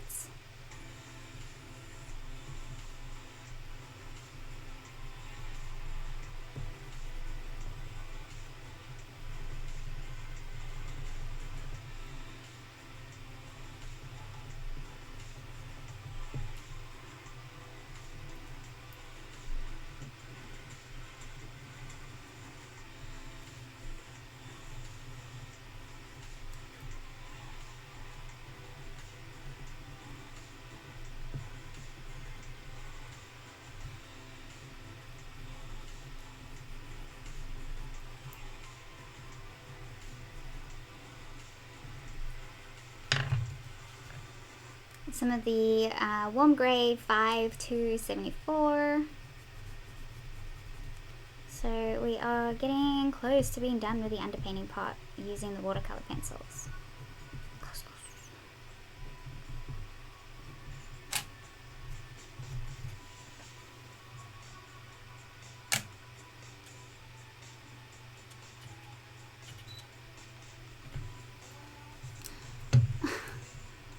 Oh wow, Iggy, you really didn't have to do that. Thank you. I'd say you need that more than I do.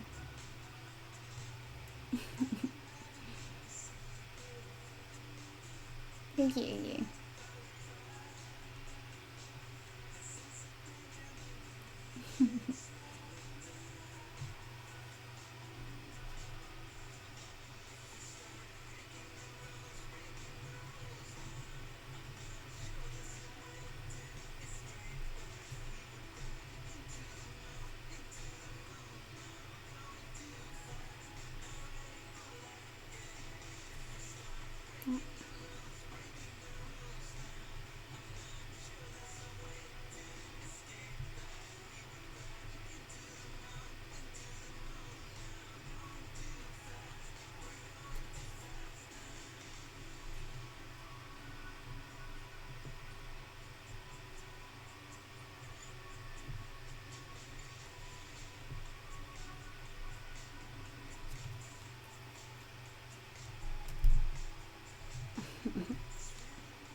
I'm going to use a bit of the burnt ochre.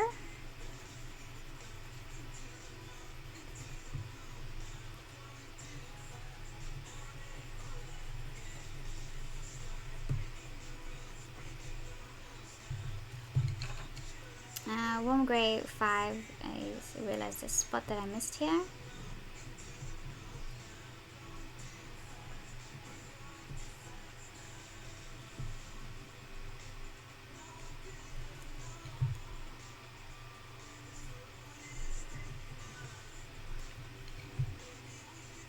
Okay, I'm gonna blend that in. So I'm gonna use my number 1 round Taklon brush.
use too much water, I just wipe the brush off on the paper towel and then sort of lift it off and wipe it off.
Okay, so that is what I call underpainting with watercolor pencils. So now we can start doing the detailing work in that with the Polychromos pencils. And then I am going to get some wax-based pencils for the white laces. Just for the areas that need to sort of lighten up that we won't get right with the Polychromos, the oil-based pencils. So I am going to grab some wax-based pencils and let that dry a bit more so that we can seal it with a fixative. And the fixative that I'm going to be using is the Mikador matte workable fixative to seal that in. And then that's it. I'm not using the watercolor pencils anymore. I'm going to be using the Polychromos pencils.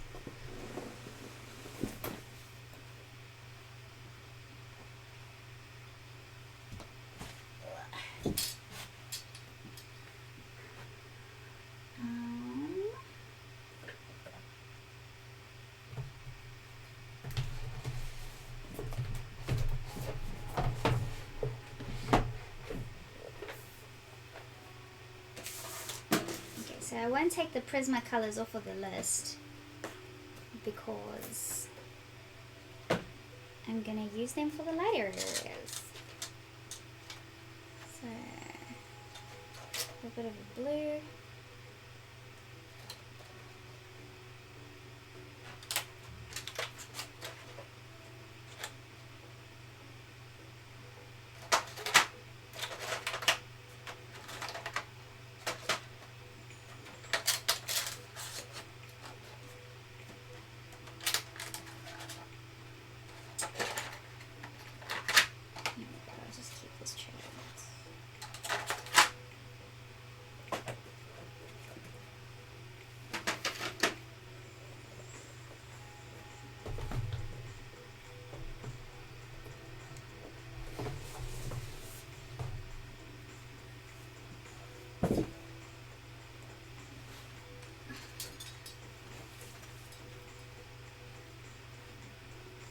Okay, well, that's drying. I might just quickly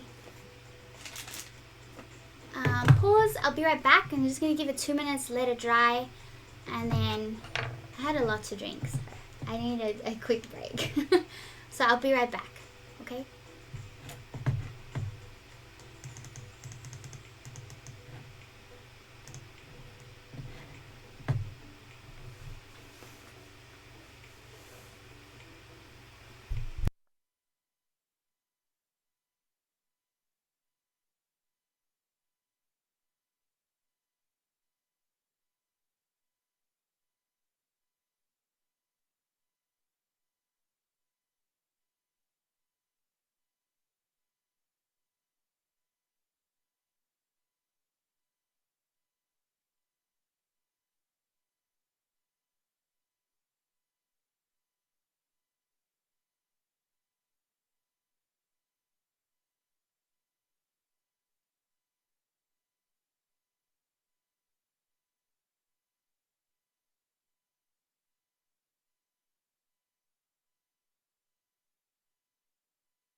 That should be alright. So I'm just going to open the window.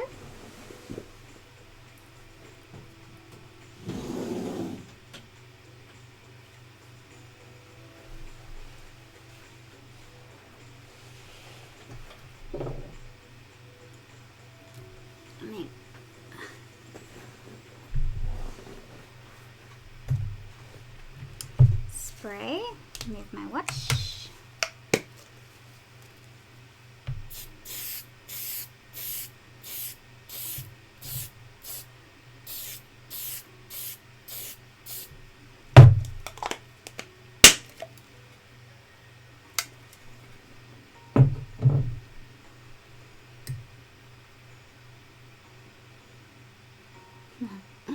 Looks funny.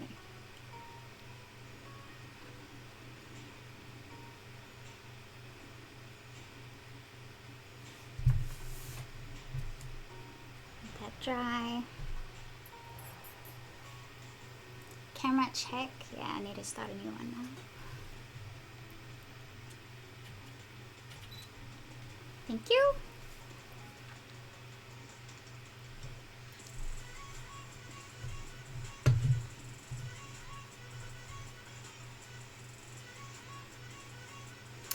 Lady Marigold is asking, would the brush and pencil final fixative work the same as the Mikador? The final fixative is for the end. It's not for layering in between. So the final fixative is like the final thing that you do with the drawing to seal it completely so that you can't layer on top of that one. But the textured fixative, you could use the textured fixative. It's not the same as the Mikador matte fixative because the textured fixative is literally spraying a texture back onto your paper. So this one isn't spraying texture onto your paper. It's just sealing something at the bottom and still utilizing the texture that's left of the paper to allow you to layer more on the top. So I hope that makes sense. But you could use the brush and pencil textured fixative if you wanted to add more texture. So that would be fine as well.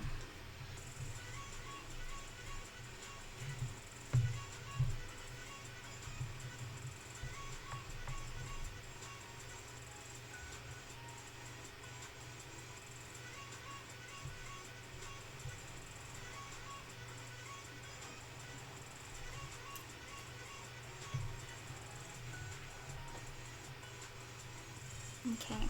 See, you guys are seeing it. It looks so green for you guys, but it looks pretty brown for me. It's so weird how colors change. Where's my phone? I want to see if my phone can show you the difference.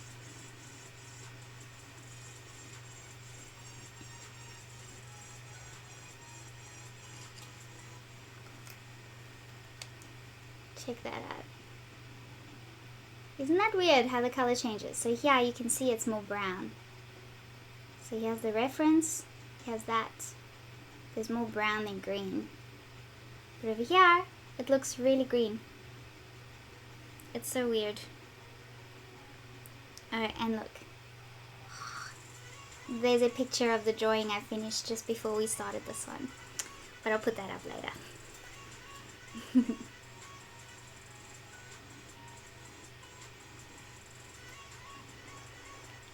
Okay,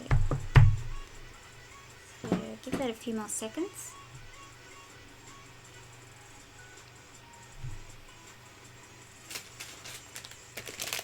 Eat chocolates.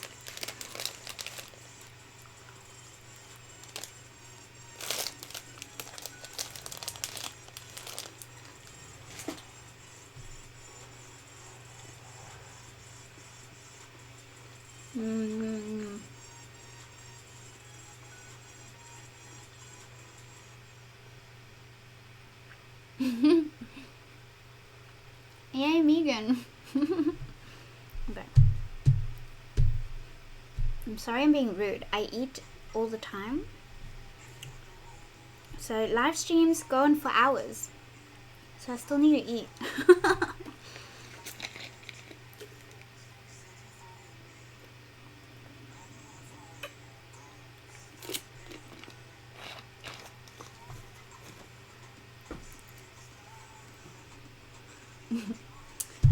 Cool. Okay, so now I could have done this while we were waiting. But I'm going to pack my watercolor pencils away now because I do not need them anymore. We're done with them.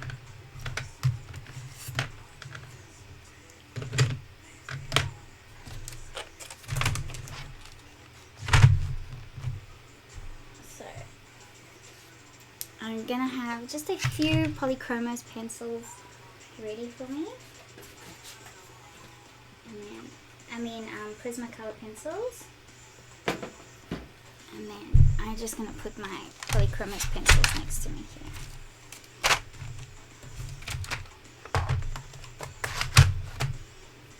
Okay. Cool. Now, I'm going to use the 10% warm gray. No. I'm just going to jump in with the white. The PC 938.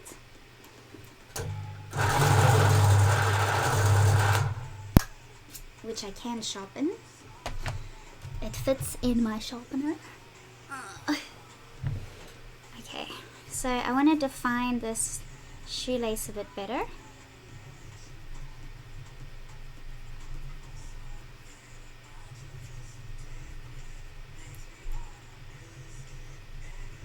I'm not going to get it completely white, unfortunately.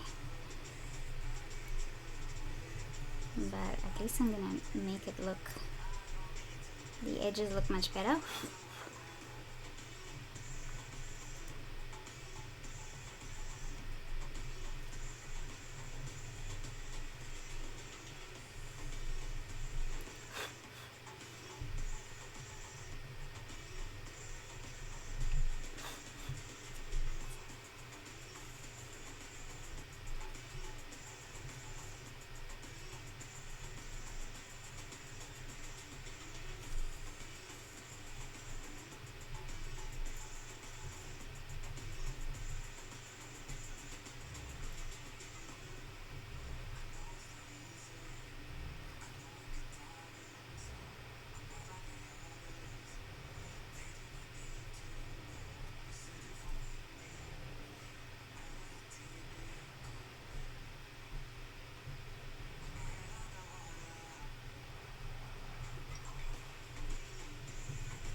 So much noise outside.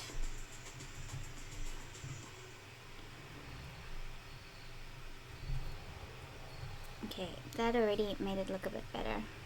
So we can also just define the edge of the shoe a bit more.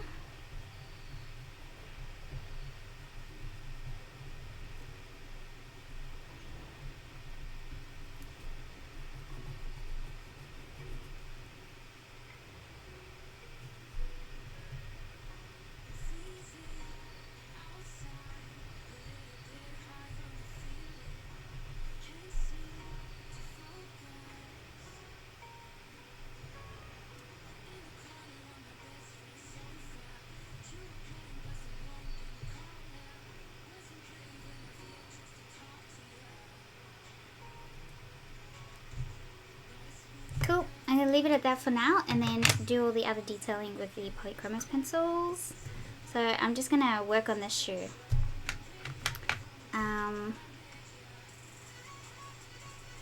Let's work on the inside of the shoe.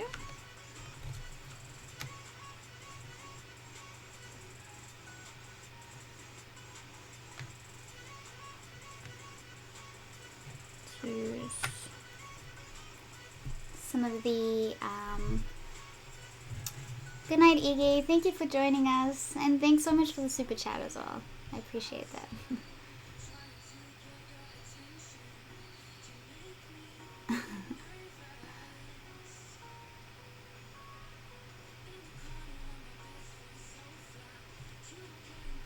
Thank you, Megan. So using warm grey 2, number 271.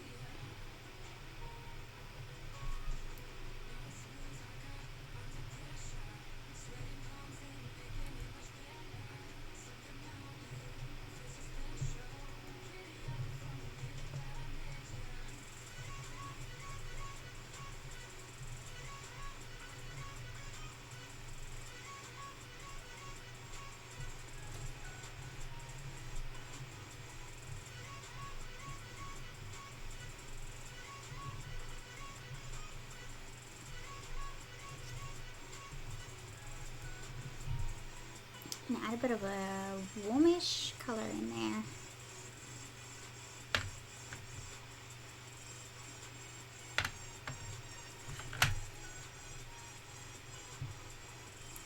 Nougat number 178. So I'm going to create like little circular sort of patterns up here.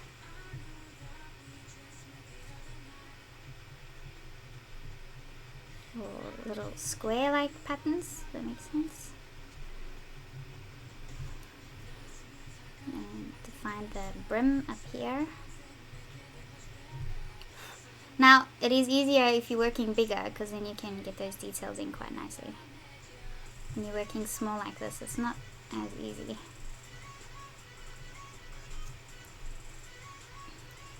Oh my gosh, look at the time. Okay, I can only stream for about another 20 minutes, and then I have to go. So we'll see how far we get. I am going to kinesiology. I'm going to try that for the first time, so I'm really excited.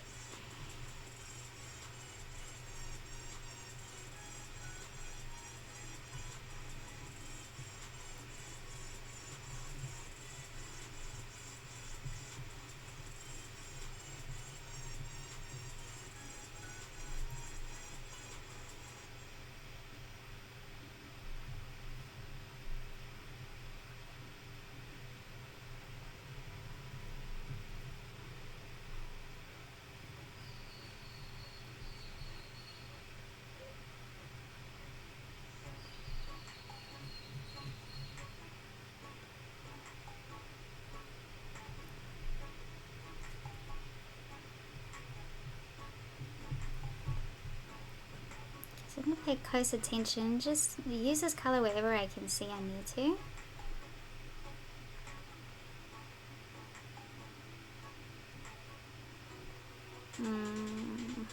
Yeah.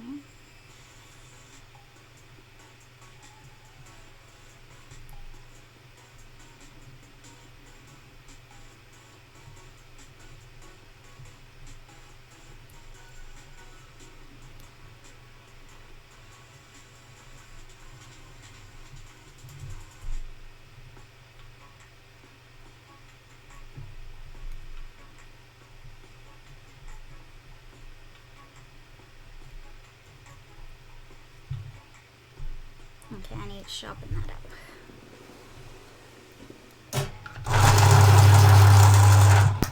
Yep, camera check. Thank you, Esme.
I'm gonna go over here for this shadow.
Coming together.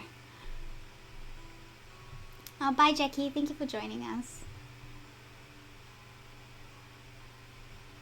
Okay. So what I want to do is, since we're done with the watercolor background, we can make this edge nice and clean, just to make it a little bit more appealing to look at.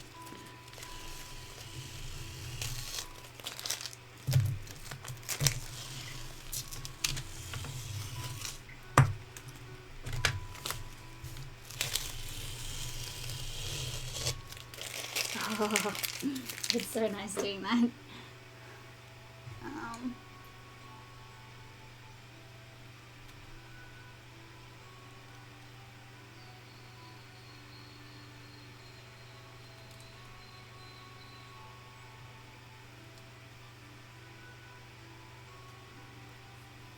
Keep in mind this is a really small drawing, so it's not going to be as amazing close up as it would if I was drawing it bigger and I could add more detail. I think I really just mumbled that one.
Okay, let's use some...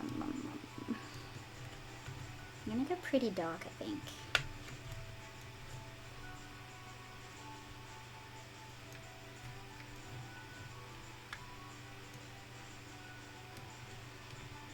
I'm gonna use a Payne's Grey.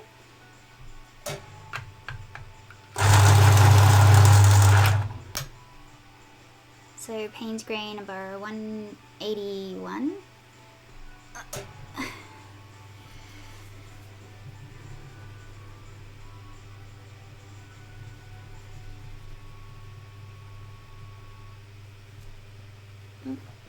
did turn it off.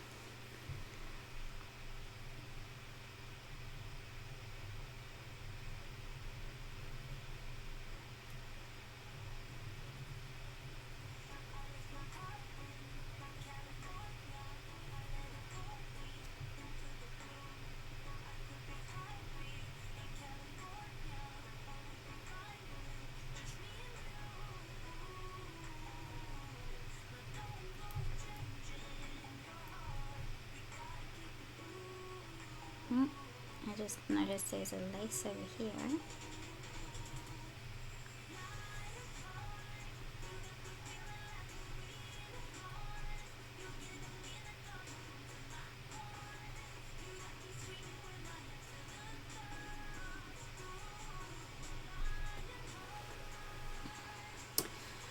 Megan's asking, did you teach yourself watercolor pencils? Pretty much, actually. I just gave it a go. Yeah. I accidentally bought the watercolor pencils. I was supposed to buy the Polychromos pencils, but I accidentally bought the Albert watercolor pencils. Because I wasn't looking at what I was buying properly. And that's how I got them. And then it was during our November challenge when I was doing a drawing a day that we were like, okay, let's just give the watercolor pencils a go, wing it and see how we feel about it. We drew a little baby in yellow flowers. That was the first time I tried them. The tutorial's on there if you want to watch on my channel. And yeah, it turned out to be really fun, and I really loved using them.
Okay, when you want to layer something darker, you want to use soft circular motions.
Camera check, thank you.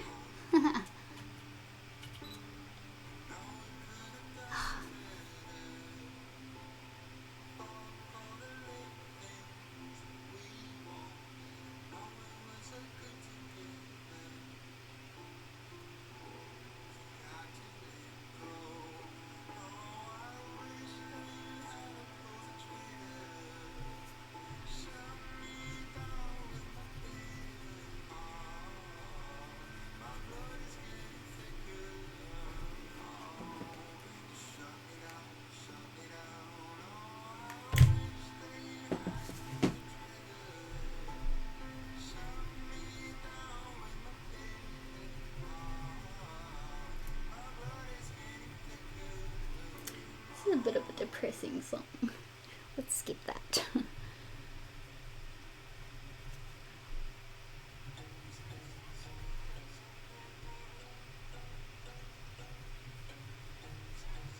Yeah, Payne's Grey is one of my favorite colors. So it's a color, Payne's Grey, indigo blue, Van Dyke brown, chocolate brown, white, and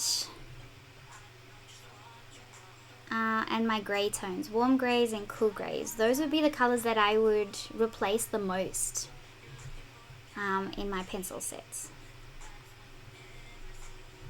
Especially indigo blue, white, and black.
We got 5 more minutes to go.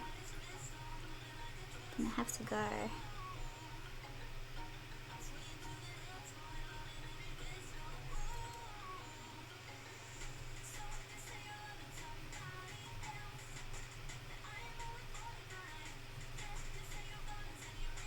But you know what? Compared to the other color pencil challenges that I've done, this one's gone really well.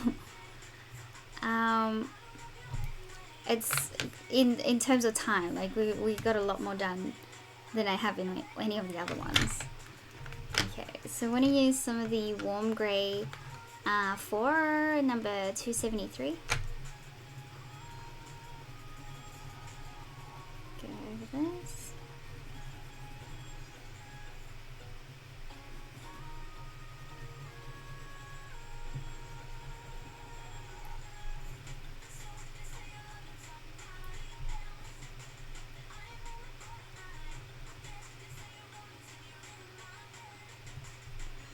Starting to pick up quite nicely.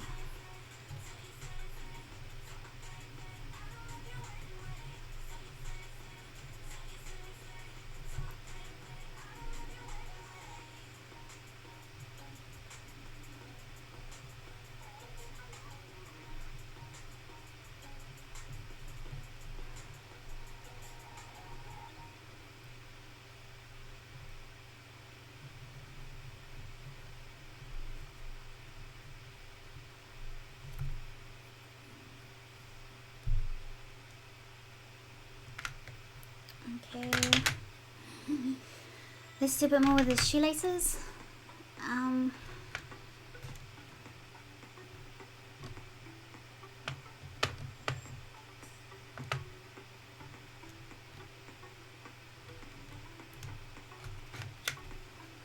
Use some of the warm grey one, number 270.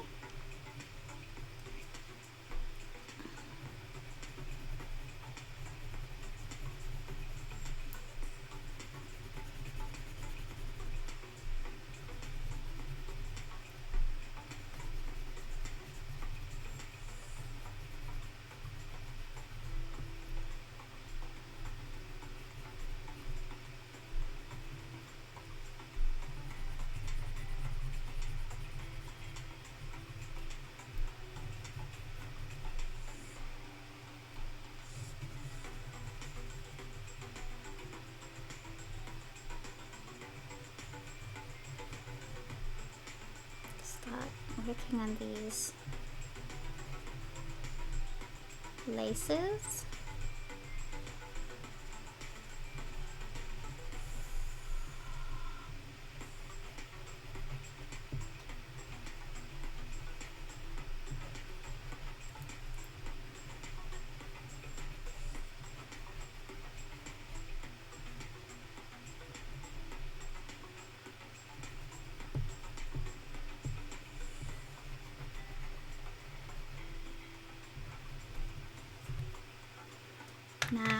to go a little bit darker, so let's use the let's use the cold grey 232.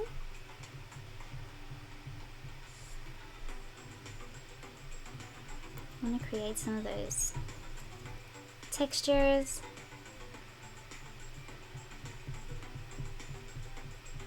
And the shadows. So just observe your reference and pretty much go lace by lace.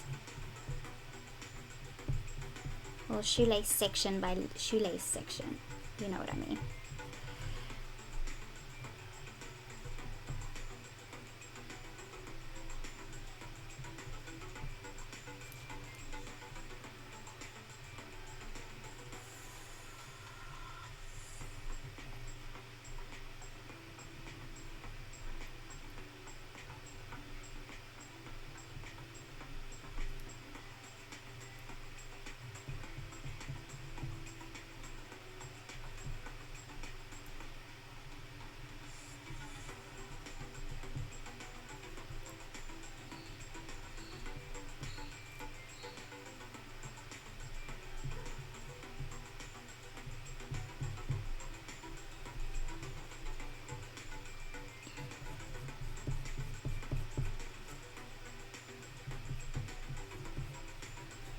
Going to gradually add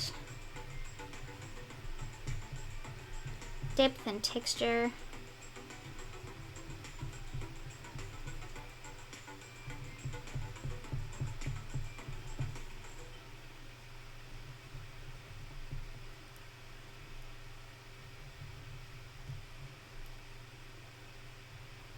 The ones in the very back will be even darker.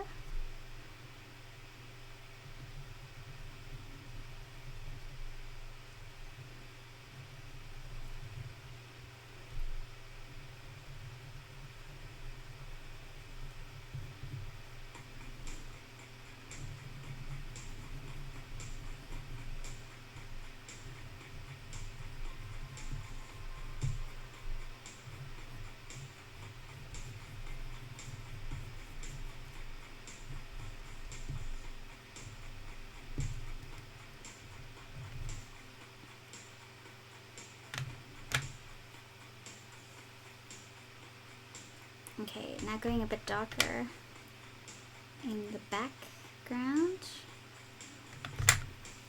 I'm actually going to use the indigo blue for this.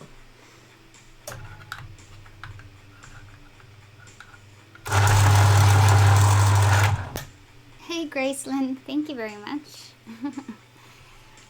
Okay, so dark indigo 157.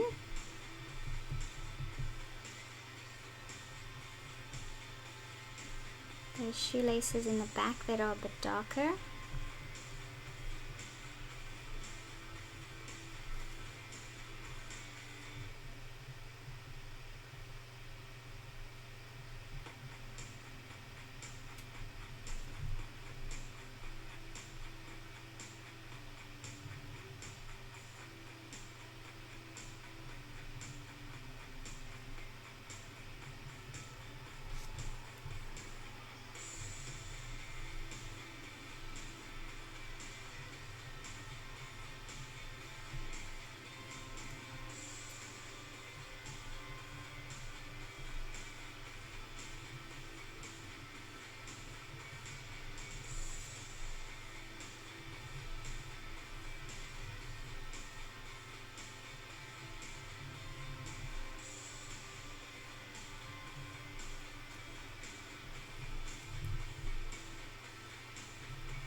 Okay, cool.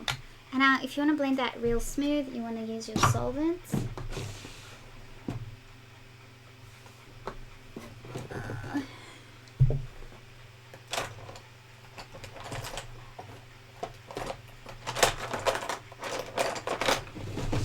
Use my solvent brush.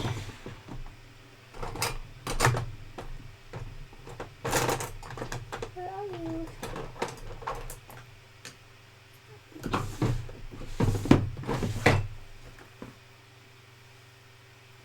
Okay, So I have my zested pencil blend in a little container like this, and a brush. So don't mix them up with your watercolor brushes.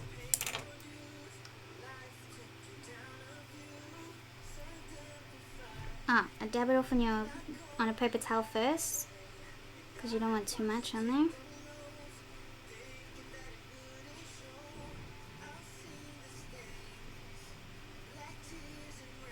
And you can blend that in a bit smoother.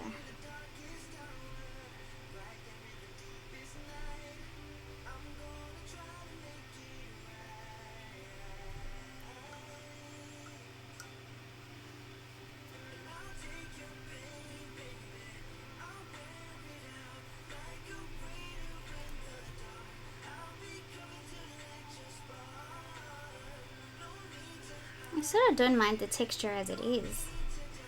I think I'd be okay with not blending it almost.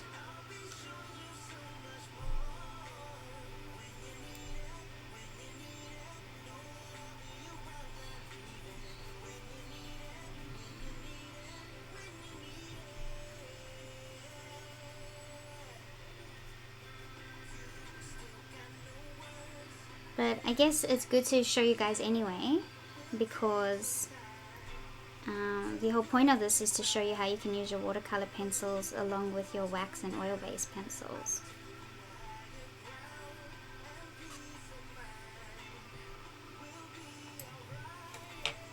Okay, and that's where I have to stop for today, because I have to go. But let me zoom out over here so you guys can get a better look. So that's it over here.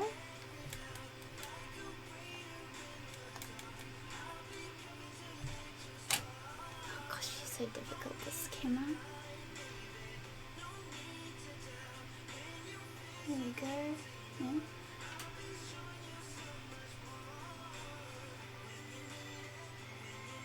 There we go. So when I compare it like that, I can see there's some areas I still have to go darker. I still have to do the stitching on the shoe, which I'll do last. And then I sort of the same process that I went through here, I'm going to go through here. And I can see there's still a few areas that still need to be a bit darker. But I'm quite happy with my background. I think I'm just going to leave it as is, the background. I might add a few more of these like darker shadows and little textured bits on there, but apart from that I'm quite happy with the background. And then yeah, so I'll carry on with that, and in the end I'll do the stitching. I don't know yet if I'm just going to use a white wax based pencil for the stitching, or if I'm going to use the see, I can't use the paint marker because it's too thick. If you were doing a bigger drawing you could use the paint marker, but we can't do that. But anyway, so this is the process I'm going to take.